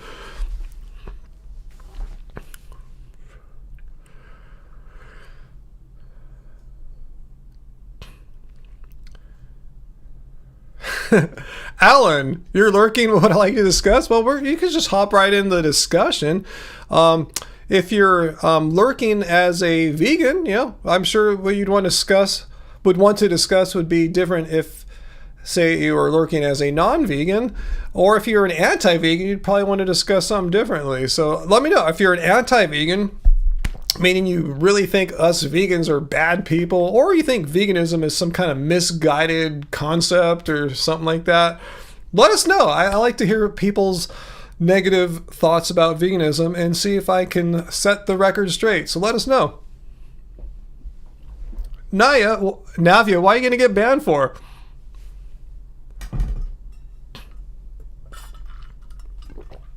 Milo, who says I wake up with a whole bunch of grapes in my mouth? I've never heard that. Is that an expression or something? Patty, why do so many people quit being vegan if it's for the animals? Well, as I've showed on a lot of my Why I'm No Longer Vegan response videos, it seems like a lot of the people who were no longer vegan didn't ever really seem to be vegan. I mean, there's some exceptions, obviously, but I think the vast majority were doing something else. They were like, doing raw vegan, and there's nothing about veganism that says you have to be raw. That's its whole other thing, like different kind of belief system or something like that. A lot of people thought it was a diet or something like that. You look good, you lose weight or something like that or whatever. And you can, but that's not what veganism is. We all know it's a stance against animal cruelty and exploitation.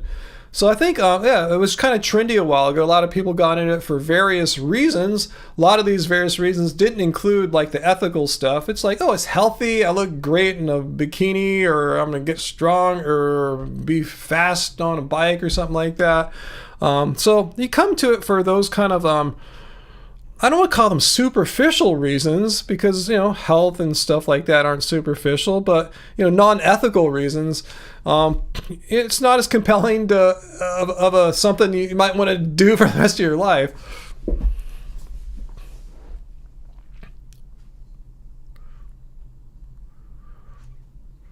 All right, so what else are we chatting about here?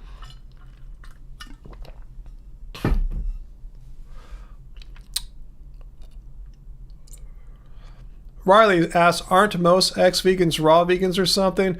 I don't know what the exact percentages would be, Riley. I just noticed that when I do my response to why I'm no longer vegan people, I've noticed, wow, I know I encounter so few raw vegans in my, encounters with vegans in the world or online, but I seem to encounter a whole bunch of them in these Why I'm No Longer Vegan videos. So it's like, if I'm saying it's disproportional, there's way more people than should be in making these Why I'm No Longer Vegan videos that were raw.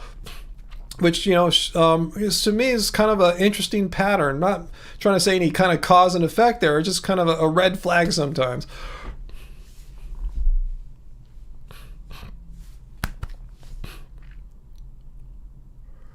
Hey, Joseph Logan.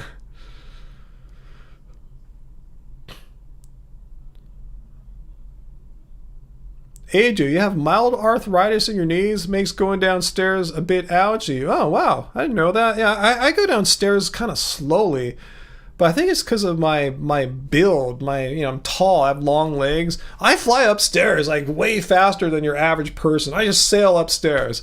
I have fitness, muscles. I climb stairs wonderfully. Going down, though, is a whole nother matter. Everyone I pass on the way up, they're catching up to me on the way down and passing me. So I'm above average going up and below average speed going down.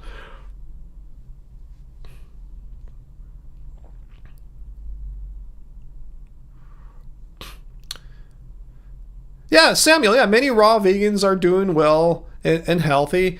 And on the other hand, many is an ambiguous term. There's many, if you're looking at through the lens of logic, like the field of logic, the study of logic, it means the same thing. Many and some mean the same thing. It just means there exists some people who are doing this. And yeah, likewise, you see many who are seem to be not doing well. That's why they had to quit being vegan and start eating fish like Ravana or drinking turpentine or like Tim Sheaf, or no, he was the one that drank urine. I'm sorry, my bad. So anyway, yeah, I'm not trying to point a finger. I'm just saying, yeah, some do well. I never said that if you eat raw vegan, you're gonna fail. I see many people thriving that have been doing it for a long time, like decades. But I believe that they are kind of rare. And I'm not saying that anything bad about them. I just think it's more common for people to have some issues and not be able to last on it the rest of their lives.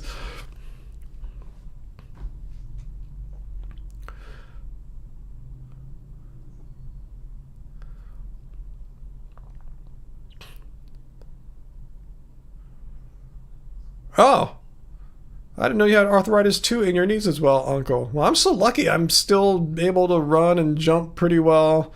I'm going to keep praying and hoping I can keep this up for a little while. Uncle, do I want to do more college classes? Yeah, I've actually thought about it. At our local community college, once a year they have a class about the geology of like California. I think focuses on the coastline, if I remember right. I always thought that'd be a fun course to take because I really enjoy geology when I go out and hike, and thought it'd be great to have a course on it. Then I saw how much it costs these days to go to a community college. I go, wow, that's what it used to cost me to go to a state college back in the 80s, and parking. It's like, whoa, I guess I'm not going to take any classes anytime soon.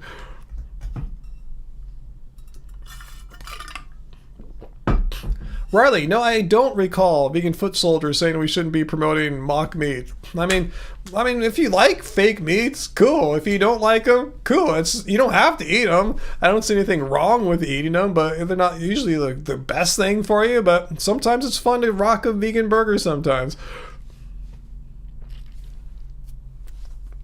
Oh, Patty, you had a knee replacement. Whoa. Alan, you think if Peter Dinklage says he feels better eating meat, how can we argue with that? I agree that you debunked his excuse. Well, he said he felt better eating meat in a specific context, Alan. Again, I've not seen him make any other statements about his his switching from vegan or vegetarian to eating meat, other than that video interview that we all saw together. And he said he felt better in a certain situation, a certain context. And that context, he claimed, was in Croatia, Game of Thrones, impossible to, or really hard to be vegetarian, tired on the set. I think he threw that in there. Ate fish and felt better. Well, okay, if that was your situation in Croatia, in that specific context of being separated from your normal going to the markets that you go to and restaurants you go to and all that, you're at the whims of what's in Croatia, and you felt better eating fish. I'm not saying this is great or anything, but when he got home, he had every reason, to say I felt great before that, didn't he, or something like that. I'm not sure. He never really said how that he was struggling eating just plants when at home in the United States, not filming Game of Thrones. Again, maybe he would have said that, but we don't know. We're just going out on the little bit he told us. And as I told Graven and others, Peter Dinklage is his own person, and he doesn't owe it to me or anyone to follow up or anything like that. He's a famous actor. I'm just some little dumb music producer, vegan activist guy. So he's probably not going to say anything, and he doesn't owe us anything. He doesn't have to. He's his own private person. He can share as much or as little with the rest of the world as he wants, and I'm just going on what he said.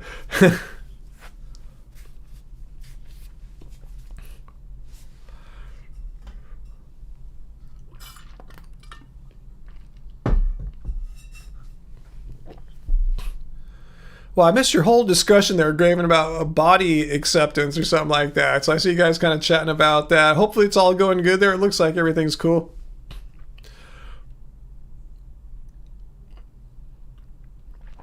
Navia, we're talking about Peter Dinklage, as opposed to Peter, my moderator. He's our moderator, who moderates all of our channel here.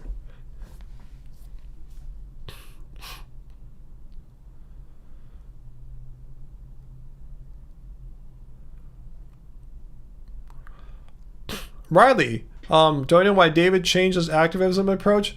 David? David who?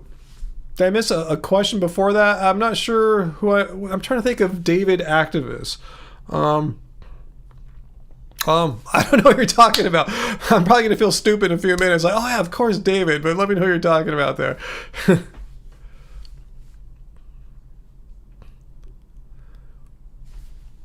Oh, I don't know who David Rams is, to be honest with you. My name rings a bell, but I'm not placing a face with it. Just like earlier, I couldn't place the name and face of a vegan activist.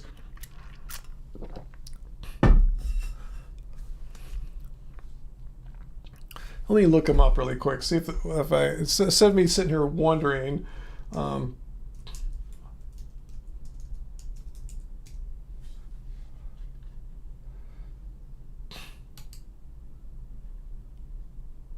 Oh, that guy. Yeah, I know who you're talking about now. Yeah, I know his face more than his name there. I haven't watched too much of his content. I thought he liked to go out in the street and chat with people like Joey Carpstrong does, that kind of thing. Am I right there? Yeah, sorry. A lot of times I just forget people's names. I don't know why. I guess my brain is filled up. I have so many facts up here already. In order to get a new fact in, something old's got to go out.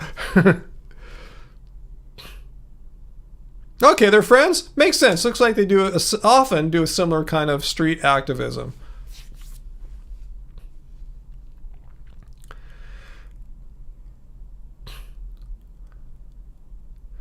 Okay, so any more questions I missed there? I think I got it. Yeah, Heidi mentioned, and others that mentioned that Mike the Vegan recently made a video on the Peter Dinklage story or situation, however you want to look at it. I'll check out Mike's. I imagine, without having seen Mike the Vegan's video yet, let me know if I'm wrong, Heidi, and others. Is it kind of similar to my videos? You know, Mike's probably nice and respectful, but just not buying the impossible to be vegan in Croatia proposition. That's the crux of my video is about that. Again, I'm not saying Peter Dinklage is bad or don't like him anymore or something like that. I'm just doubting the truthfulness of that one claim there. You clip that and send it to Rams? Awesome. I don't know if it's worth sending it to him. I mean, I don't really know too much about him, but the bits I've seen I like, but there's not a whole lot there to show him. But if you want to send him some kind of positive message from me, totally cool.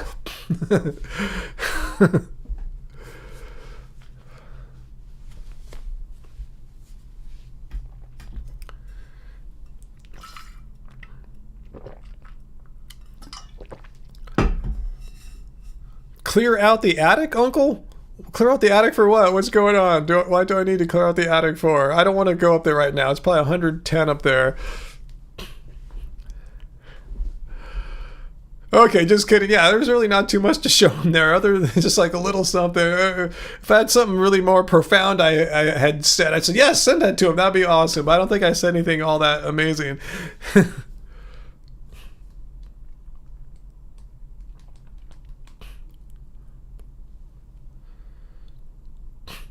Meat is addictive, says Alan. That's probably why Peter continued. I don't. Is meat addictive? Like addictive makes it sound like it's a drug-like effect, meaning you have physical dependency, like in the sense of like say nicotine or cocaine or heroin, things like that, opioids, where your body develops a physical dependency without which there's withdrawal symptoms.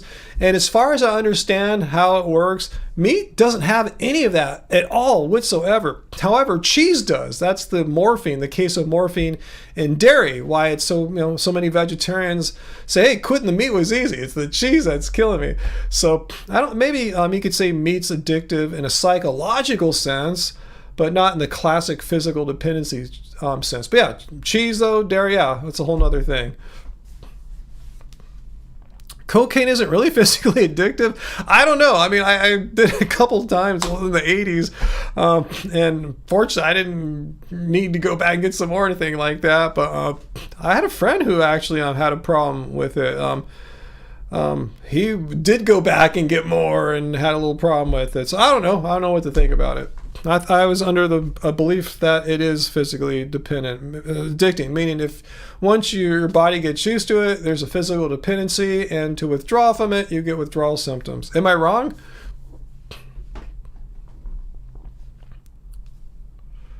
What's up, Milo? When you was a young community, when you were young, community college is free in California. I wish it was. I thought it was gonna be closer to free than the high prices I saw. Like, whoa, it's gonna cost a few $100 to take this class. University education finance is brutal. Shame on America. Yeah, I don't. It's quite crazy how we're the most supposedly the strongest financial superpower this world's ever seen. Yeah, we have nations in other parts of the world where going to college is free. The government pays for it, so I'm not sure what our priorities are here. It doesn't seem to be education. Oh, you have two pugs on your lap. I know that feeling where you can't feel your legs when you have your fur babies on you, and totally have that happen in here too.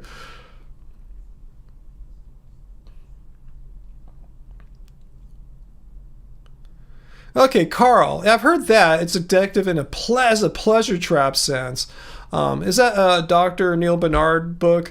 But yeah, a lot of things can be pleasure traps. I mean, that's psychological addiction, which is different from physical dependency. But yeah, a lot of things can be like shopping could be a pleasure trap.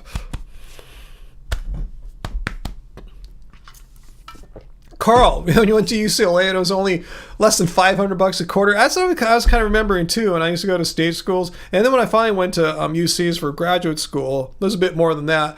You must be a bit older than me, huh? But yeah, like what it was going to cost to take like one course at a community college now, and like the past few years, it was almost as much as like a whole semester at a state school back when I was going. It's like, whoa. AJ, you remember when California state colleges were free for California residences? Really? No way. That was before my day. Wow, I had no idea that was going on. You're 59. Wow, you're just a couple years older than me. UCLA was only $4.50 a quarter back in the a quarter in the early 1980s. Wow. Yeah, by the time I was going to UC Santa Barbara, it was a bit more than that. Bit more than that, but then I'm counting housing too into my budget for the school year. Anyway, yeah, it's really expensive now. Education has outpaced inflation hardcore.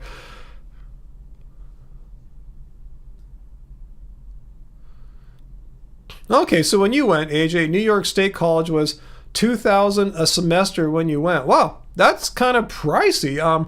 Considering, yeah, I know you're a little bit older than me. Yeah, back when I went to state universities here in the latter 80s, even in the early 90s, Yeah, it was like, I want to remember, I think it's like 500 a semester. Like, it went up I was in there many years. It kept going up. It was roughly like 500 semesters. So, wow. Uncle says you can really get addicted to baking soda if you really enjoy burping. Wow, had no idea.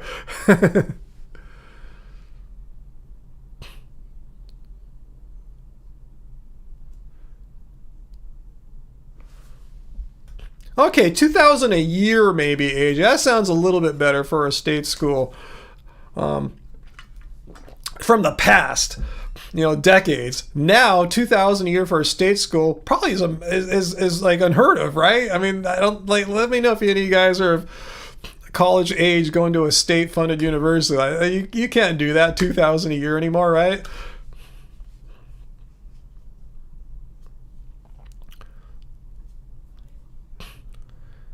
Okay, Carl says pleasure trap is more than things like shopping. It is running against our genetic programming. I see what you're saying there. Well, I mean, couldn't one make an argue that we get a dopamine hit when we shop or do things like that are stimulate us neurologically? Anyway, we are programmed to crave high-calorie fat foods to survive periods of scarcity.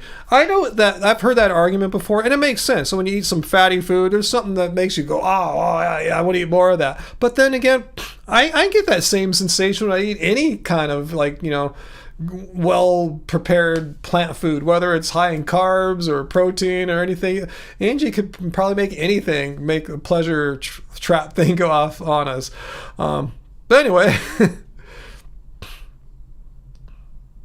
Joseph said rent was your biggest college expense back in the 90s. And I bet you now real estate rent has outpaced inflation. Same with the cost of education. So that could still probably be true now for students.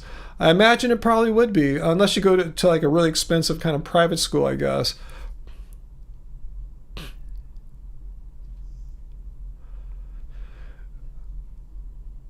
What's that, Giovanni? It was 15,000 a semester at the CIA Greystone. What is that? And Carl, yeah, I didn't think you were counting housing there. Navia says 20,000 a year is cheap AF. Yeah, I think you could go to a state school here in California. You guys correct me if I'm wrong. It should be less than $20,000 a year. The University of California, which is our highest tier state school, should be more than that. But anyway, what do I know? It's been a long time since I've been in that sort of situation in life. Yeah, university, it can be a scam. It depends on how you work it out, how it's paid for. I think there's a great value in getting educated. Especially a liberal arts education is great. I wouldn't trade my philosophy background for anything. I don't think. Oh no, maybe if I went into astrophysics or something like that, I could have been an astronomer. That looks pretty cool too. Or I kind of wish I was a anthropologist or something like that too. But anyway, I'm saying education's awesome. What you study in school doesn't always lead to a obvious career path. That's the downside of liberal arts majors. They teach you how to think, but they probably don't lead you on a career path or anything like that. So I think liberal arts, in retrospect now, for me at least, my opinion is those are great majors if you're already you already know what your job's going to be. You're going to work in the family business or something like that, or you're an entrepreneur. It doesn't matter. And otherwise, for the rest of us, maybe learn something more where there's a predefined career path, like biology, where you could do all sorts of different kinds of professional jobs that don't require getting a PhD to become a professor or something like that. That's my little tip to youngsters there. That's I'm not saying I'm right, but that's something I've kind of concluded in recent times. Hey, Dr. Bear is here. Awesome. I know you haven't been able to come, Dr. Bear. People are worried about you. And I knew for a fact with school starting, you're busy anyway. And I know the start of a school year is always super crazy. And who knows if you have other things going on in your personal life too. But just the fact that school is starting is enough to keep a teacher from having time for a live stream. But we've missed you, Dr. Bear. So I'm glad you're here. Yeah, Sarah couldn't be here tonight. She has a family visiting, but I'm glad Dr. Bear is back with us tonight. Stay as long or as little as you can. I probably won't be on too long. because I've been on almost 2 hours, and I'm going to actually text Angie to start our what's that called, pressure cooker, because if I text her now, it'll be ready in about half an hour. Okay, start it. See if she gets my text.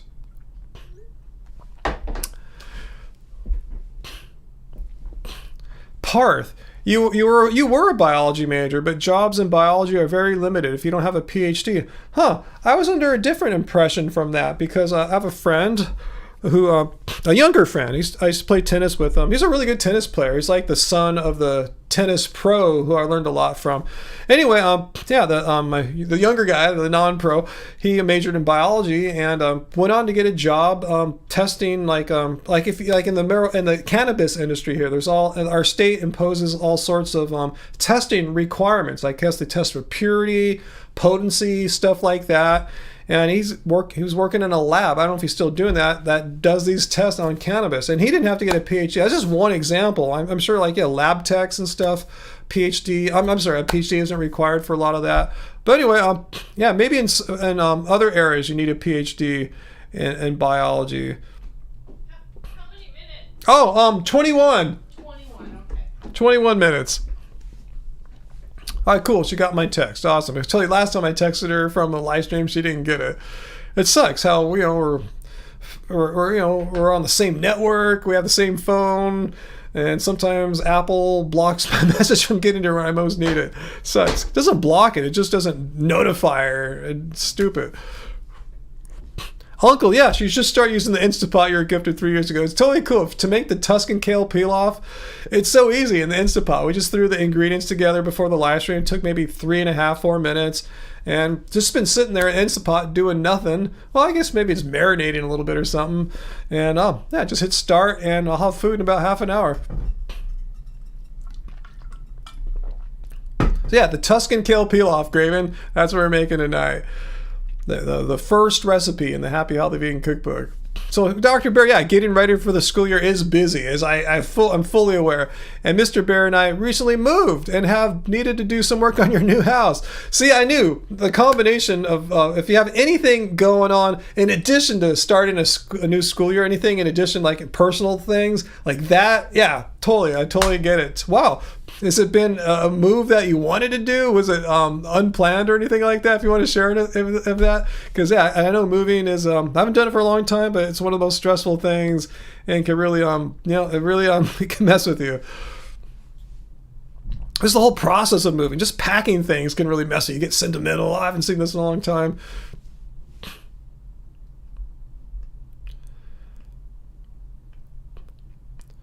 Parth, yeah, even computer science, yeah, typically a really a wise major as far as having job prospects, but right now, yeah, tech is tough. You always, if you follow the news, tech companies have been, for the past 2 years, a lot of layoffs at major tech companies and smaller ones you don't even hear about. Let's see, for Dr. Bear, her PhD in math, that's why she's Dr. Bear. Has served you up very well, teaching college-level math. I hope future engineers, doctors, and nurses, and etc. learn the math they'll need for their jobs. Awesome.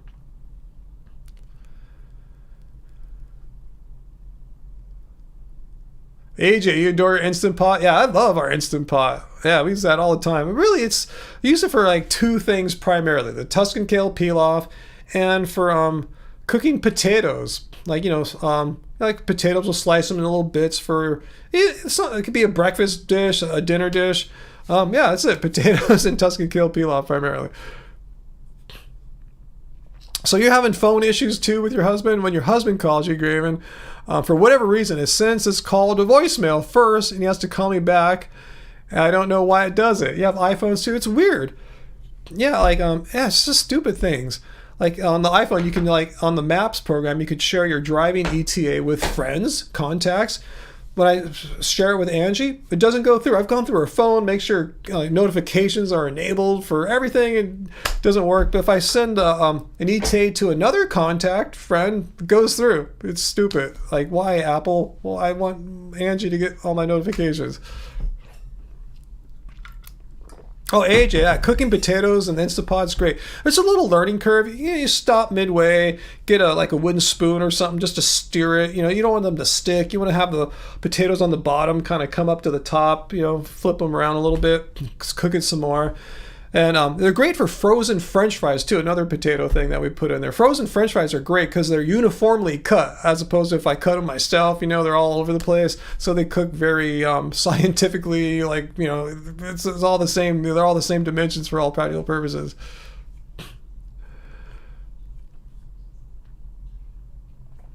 Travis, you always hated cell phone call quality. Non-wireless landline always sounded better. Yeah, I agree. Yeah, a landline is typically better. The quality has gotten better. I'm not sure every brand's phone is the same, but Apple's really stepped up their quality. That being said, I really don't call people too much. And if I do, I just grab it, hit the speaker button so I don't have to put the phone to my ear. I don't know if there's really radiation coming off it, but I'd rather just keep it like here instead of right next to my brain, whatever. But anyway, I just rather just listen from out here, or maybe set it on a stand so I can still do stuff on the computer. But yeah, I rarely talk. Yeah, just my mom because she's not good at texting.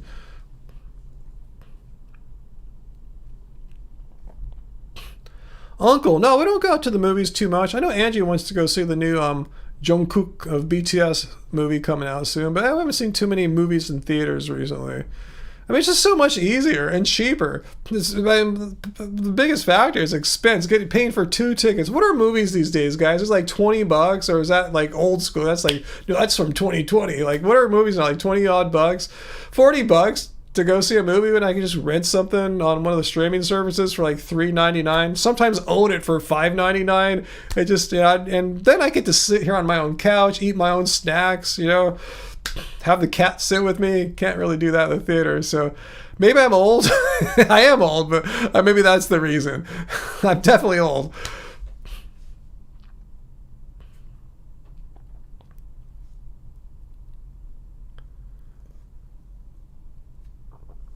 I see you guys talking about your issues with math. Some of you liked it more than others. I was kind of the middle of the road. I was decently good at math, but not awesome. I had friends that were just so much better and quicker at me. I was so jealous, and no matter how much I tried, I just didn't have that.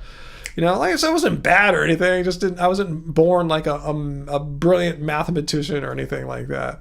I guess my friends were. I wasn't. Riley, to be honest, you used to bash non-vegans, but you think you're going to stop? Yeah, not a bad idea. Again, like what we were talking about earlier, if your goal is to get these non-vegans to actually become vegan, bashing them is probably the last thing you want to do. They're not going to ever listen to like you again, at least, and probably if I ever get to them, they're going to be turned off. So yeah, bashing doesn't lead to a productive result if your end goal is to get them to consider going vegan. Because if you start bashing them, they're going to just not consider. It's done. Oh, dollar movies. Yeah, I used to like going to like $1, then eventually $2 or $3 theaters. They're all gone from our area. But I saw a lot of good movies when I lived in Los Angeles. There was a dollar theater not too far from where I lived at. Saw some really cool stuff there. I wasn't sure if I was going to. That's where I first saw like the Truman Show. I didn't know what it was about. I was blown. I had no idea what the premise was. I go, oh, this movie is totally awesome. And they had cool art movies there, like the Buddhist movie Kundun, I think was its name. I saw that there. Me, Myself, and Irene. I took Angie there when she started dating me.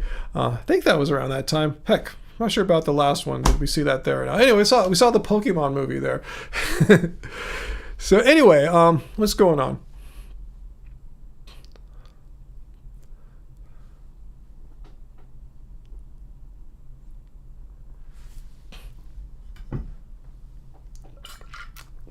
Michael, you just got home. Good to see you, Michael. I'm probably going pretty soon. Probably be out in the next like 10, 20 minutes at the top end, but stay as long as you can. If you really want to see what happened tonight, you can always watch this later on. I'll give you a hint though, like nothing really crazy happened tonight, good or bad. I mean, it's all fun. We've had a good time. No real trolls or anything like that. It's been a very chill, productive live stream.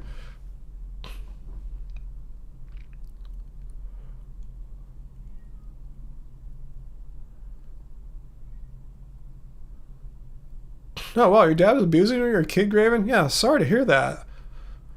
So sorry to hear that, Graven. Hope you're okay now.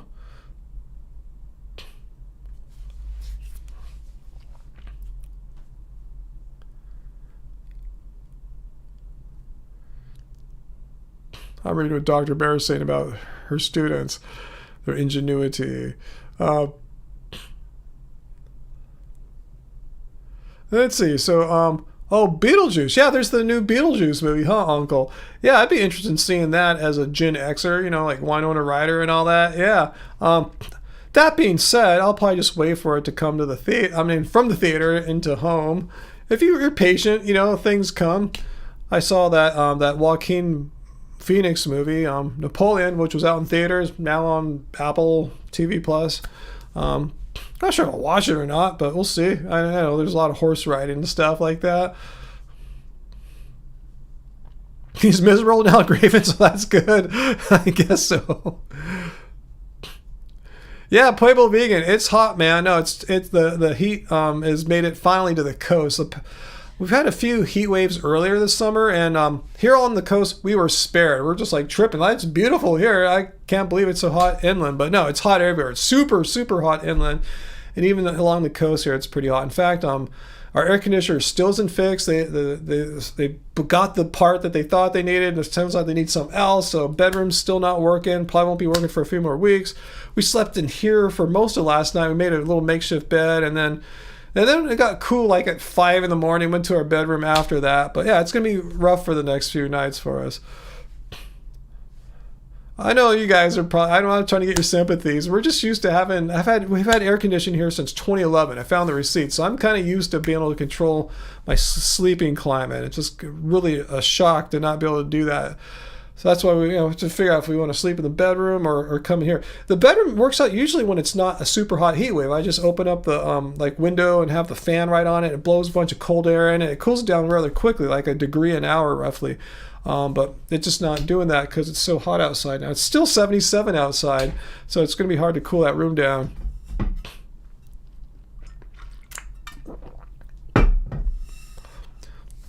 Yeah, Dr. Bear. Yeah, college can provide different things. It teach you a trade in certain circumstances, or it could, if you have a little more liberal arts education, yeah, you can learn more about critical thinking and things that aren't really part of like a job, career path.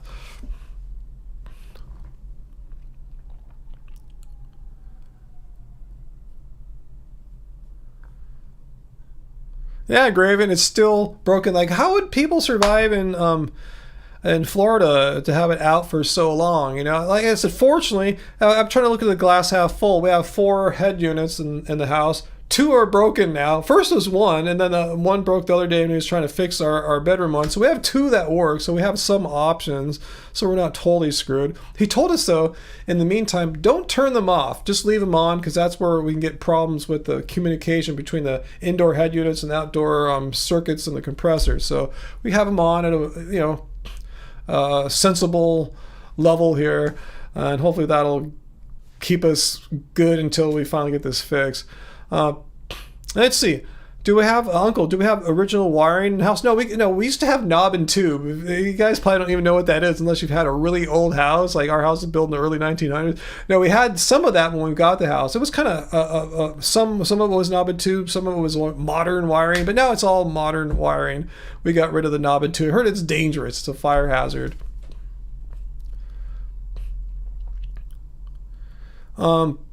You should have yours upgraded in order to get AC. Yeah, if you have knob and tube, you probably need... Do you have that still in order to get AC?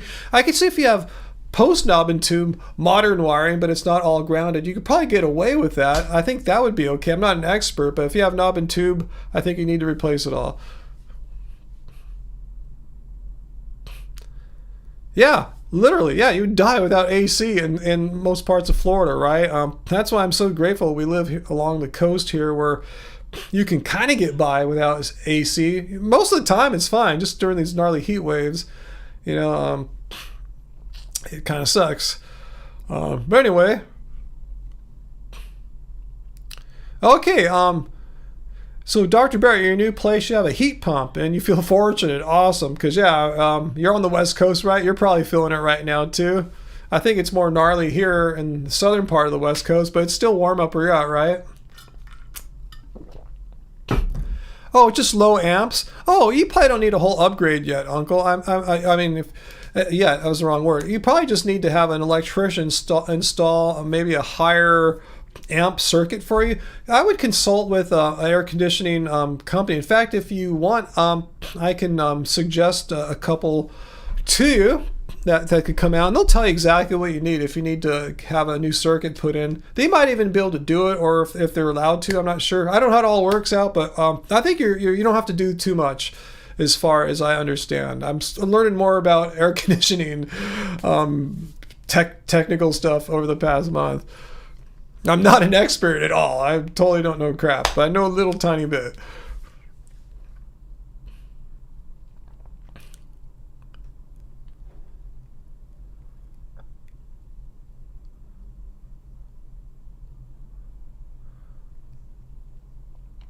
Dr. Bear is saying, yes, it is hot. It was in the 90s today and almost 100 degrees yesterday. Yeah, that's what I thought. Yeah, it's hot up there too. So yeah, you definitely need to have something to cool you down, or else sleeping at night is tough.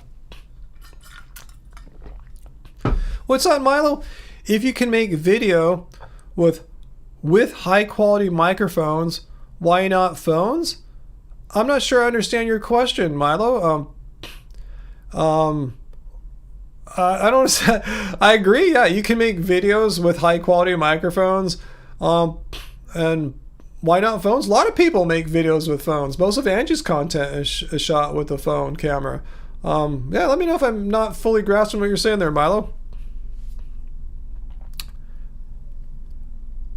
Patty.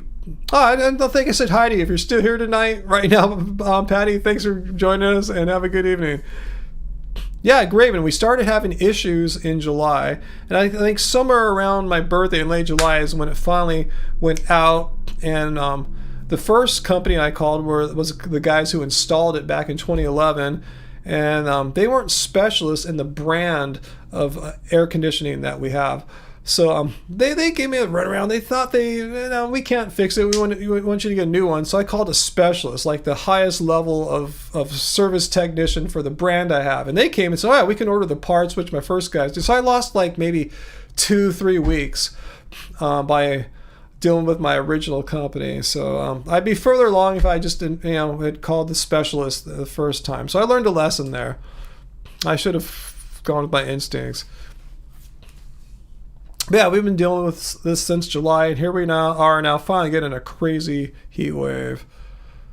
So it's been a rough summer for us. So many things. You guys know all the other dumb problems have happened to us, and the having our sleep being so radically affected for such a long time now has taken its toll.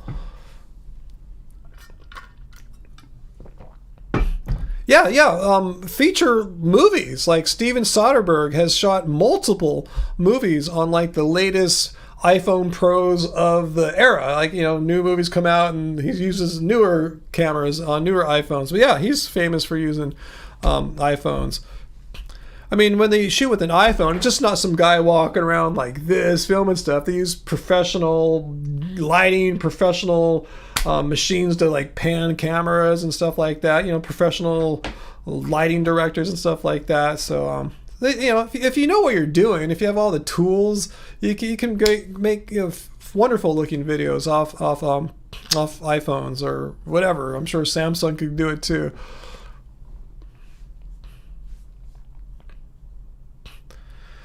Peter was the first guys trying to scam us. Maybe scam's the wrong word, but I think they were unable to acquire the parts that we needed from the manufacturer, because it's an older unit. It's built in 2011. I don't think they had the channels, the resources to get what we needed. So that's why I said, well, you're best off getting a new one. Well, the guys I called more recently, they're an official service a dealer for the brand of AC we have. So therefore, they have direct access to them and can get all the parts that we need.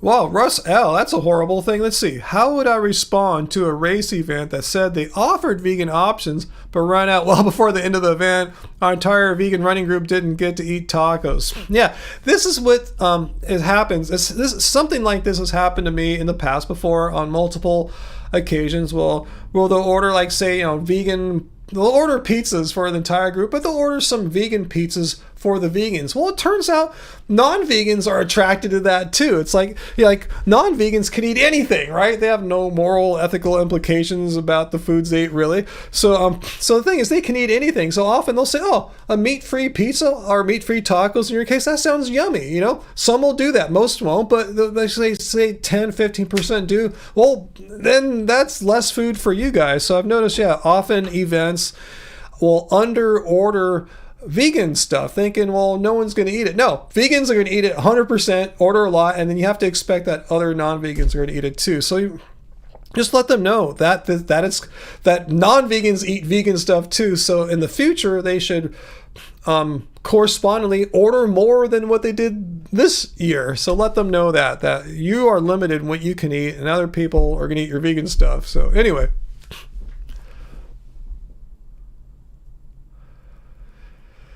Well, Dr. Bear, good point about, is it planned obsolescence, fix your AC? Well, the technician that we have, the specialist one, said for most brands of AC, we're kind of at that point where they'd say, just get a new one. We've had it since 2011.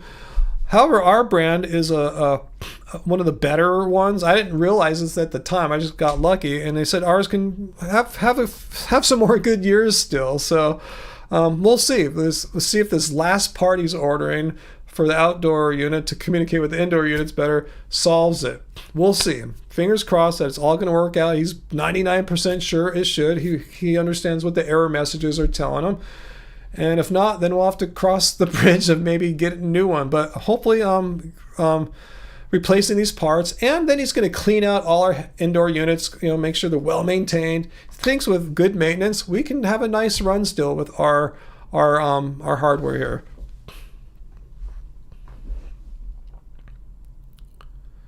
Yeah, AJ Vintage. Yeah, Nora Jones is Ravi Shankar's daughter. Hunko, to be honest with you, I rarely play vinyl. It's just, for me, a pain in the ass. It's just so much easier to just play something.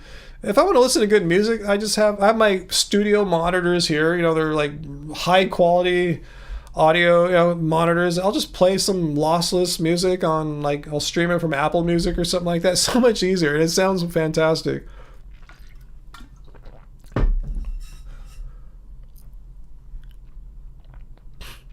Huh. I didn't know about that, Carl. I'll ask him about that. I wasn't aware of that potential problem.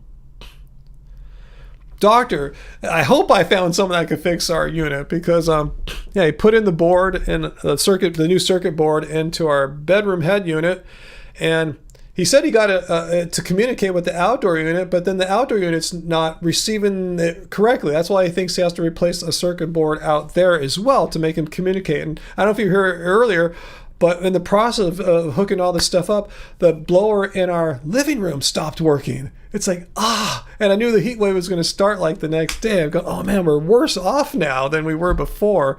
So this is rough, having 2 of our 4 head units indoors here not capable of blowing cold air. So fortunately, this room still works, and that's why we slept in here last night for at least half of it. And I'm pretty sure we're going to be doing that again for the next few nights. It's kind of rough, but you got to do what you got to do, because our bedroom, when we go to bed at 11 or so, it'll be 79, 80 degrees. And for me, that just doesn't work for falling asleep.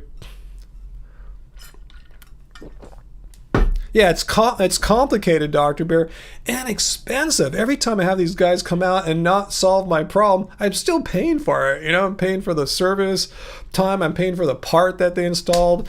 And we're getting closer to the end result of it being fixed, I think, but I'm still waiting and paying, and it's kind of sucky. I'm just kind of curious right now what the temperature in our bedroom is. I have an app to read it. 80.8, just pretty much 81 degrees right now. Yikes. I see Angie crack the door a little bit or the window to try to cool it off a bit. I got to go run a fan, but yeah, this is tough.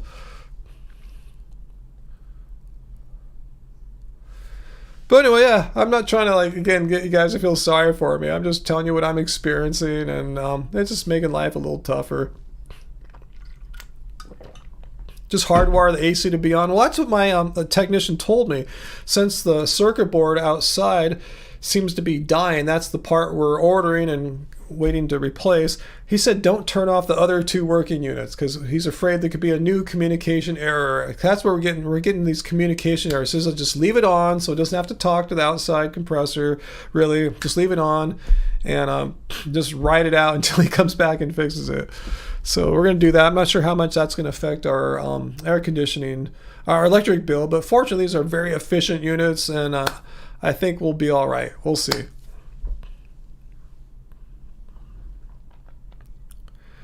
So enough of my problems here.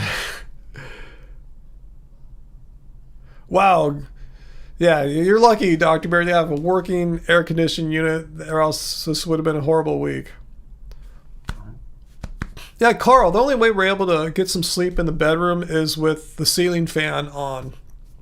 Unfortunately, it's a mixed bag. It makes the temperature, at least perceived skin feeling temperature, seem lower, but it creates like allergic reactions for Angie. She's been waking up with like headaches, and she doesn't like the fan stirring up whatever it stirs up. I have a HEPA filter on in that room right now to help out. Hopefully, we'll see if that helps out tonight. But yeah, we'll see what happens. But yeah, it's a mixed bag.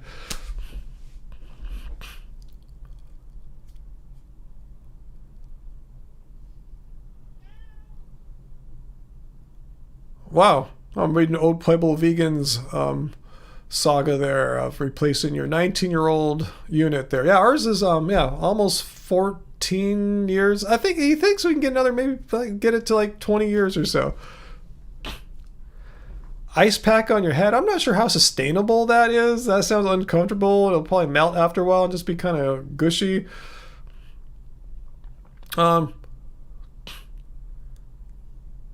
Let's see. Milo says, why can't we communicate with high quality audio like YouTube videos? Oh, that was your question. I'm not. Do you guys know what Milo's asking? I'm having trouble wrapping my head. Communicate with high quality audio, like YouTube. I'm not sure what you're asking, Milo. I'm sorry. Maybe I'm dumb. I'm not sure you're asking. Hey, Graven. Hey, it's late for you out there. Yeah, walk the pugs. Get them outside and get some sleep. Yeah, I go to bed earlier now too with our weird sleeping situation now. Oh my God, Dr. Bear, and with all this life change, you adopted a new dog too. She's black and white pit bull named Gina. Awesome. That's great to get adopt a family member. So that's awesome. Good for you guys.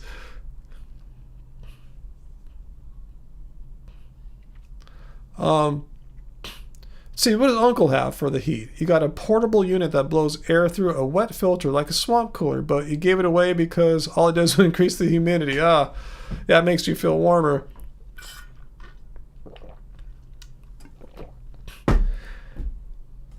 Oh, she's 4 years old and super cuddly and sweet. Awesome. Sounds like you have a great family member there. Awesome. I like my family. My family is just right for me. Wouldn't trade it for any other family in the world. My little family in this house here I'm talking about. Oh, wow. Anonymous. That's your name. Anonymous donated $10. Let's see what Anonymous says. Hey Ryan, remember me from a few years back? I just want you to know since then, I have been vegan and have never felt better. I am truly sorry for my arrogance back then. I am a new person now. You are a really good man, Ryan. To new beginnings handshake. Wow. Thank you for the super chat tip, and B, thank you for your kind words there. I have had so many people be kind of not nice to me, to put it mildly, over the years. So I'm not sure if I remember anything particular about you. I mean, what you're saying here it doesn't stand like, oh, I remember that person that was mean to me. If I had one, I guess I remember. But unfortunately, for my case, I've had literally hundreds and hundreds, so I can't remember anything in particular. But you've been vegan and never felt better. Sorry about your arrogance back then. it happens, you know. So thanks for the apology. Totally accept it. And yeah, it's totally awesome. I'm glad you're vegan now. And yeah, even though veganism isn't about feeling better, you know, it's a stance against animal cruelty and exploitation. But for a lot of us, myself included, I feel great. I'm 57 years old now. I'm still physically active, good blood tests and everything. I feel wonderful at eating just plants. And I'm glad having my preference to not harm animals through my lifestyle, it actually works out for me as well. I shouldn't say my preference, my belief. That's my philosophy and way of living.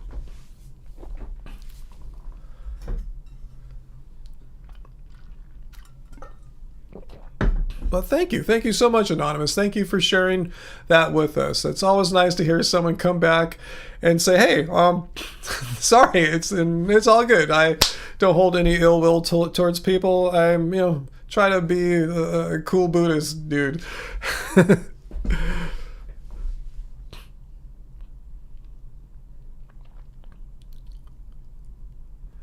Yeah, we have people all around the world. We've always had, international following. Not to say we're represented in the same proportions all across the world as we are here. I mean, our biggest audiences come from English-speaking countries. That's not too surprising. But yeah, people watch from all over the planet. All right, guys. I think it's probably time for me to get going. I've been on 2 hours and 25 minutes, and I know our dinner is going to be ready pretty soon. Matthew Kim donated. His name Matthew Kim ring a bell? No, Matthew. Why? How? I don't. You would think I remember a name like that. You know, sounds like you're a fellow Asian dude like me. How do I know you, Matthew Kim? And thanks for the tip. I'll look for your comment down there. You don't have to keep super chat to me. If you want to just comment down there, just tell me how. I'm curious now. I'll stay on a couple more minutes. How do I know you, Matthew Kim? I'm trying to think of all times of what was going on 10 years ago, and people that said unkind stuff and actually had their name. It's not ringing a bell. Usually when people give me crap online, they usually kind of hide behind anonymity, don't share their personal information with us. So you're just gonna leave me hanging there, Matthew? I'll stay on one more second, guys. I'm just see if Matthew can enlighten me just a little bit as to how like the context of him talking smack to me 10 years ago. Let's see. As we wait for Matthew, I want to thank everyone. I know Peter's been on and off. He's doing some protesting. He's got this big rib fest he's going to protest at this weekend. I told him good luck. I know it's going to be a tough crowd there. And thanks, Uncle, for being here with us. And Bobo and Jojo and Bodhi are doing great. Thanks for asking. Yeah, I'm glad you have my back here in case we have anyone to time out or ban, and another week here of it being peaceful. I don't know what's going on. I even tried to make a provocative title this time. I just feel like, gee, the people aren't coming to say crap to me, so I'll have to try to attract them in, and no one bought it tonight, so it's been really chill and peaceful. Let's see.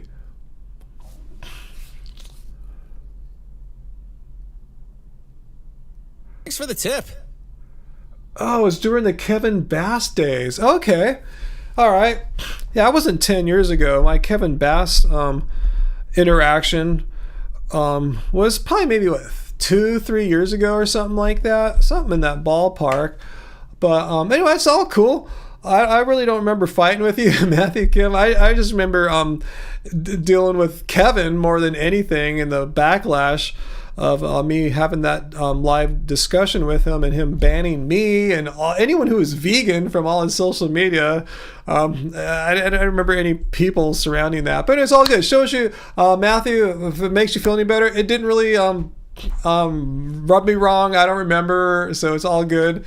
I don't know if that's a good thing. Maybe hurtful things should hurt me more, but they don't. I've just learned to take the good with the bad and really not take too many things personally that I hear from people online, because a lot of times people have the intent of just they're trying to hurt you. They're trying to make you feel bad. So I understand that. So I just kind of just let it go by most of the time.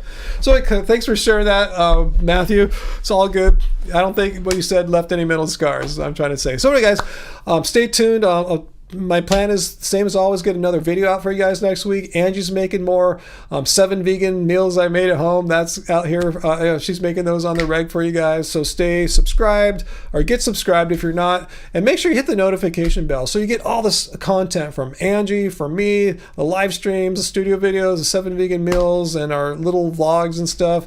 And yeah, that's it. I don't think of anything else. I did thank you, Uncle. Thank you. And thank you to AJ and Anonymous / Matthew Kim. Thank you so kindly for your kind words, your super chat tips. Much appreciated. It goes a long way to help our small channel here keep going on, making content and to the future, which I plan to keep doing, guys. So thank you so much, guys. So thanks for being my friends here again on this wonderful, chill, peaceful Friday night. It's great to see you all. I really enjoy Fridays. Angie knows. She knows I love Fridays. I love hanging out with you guys. You know, I think she's kind of amused how I'm like, Friday's like my day or something like that.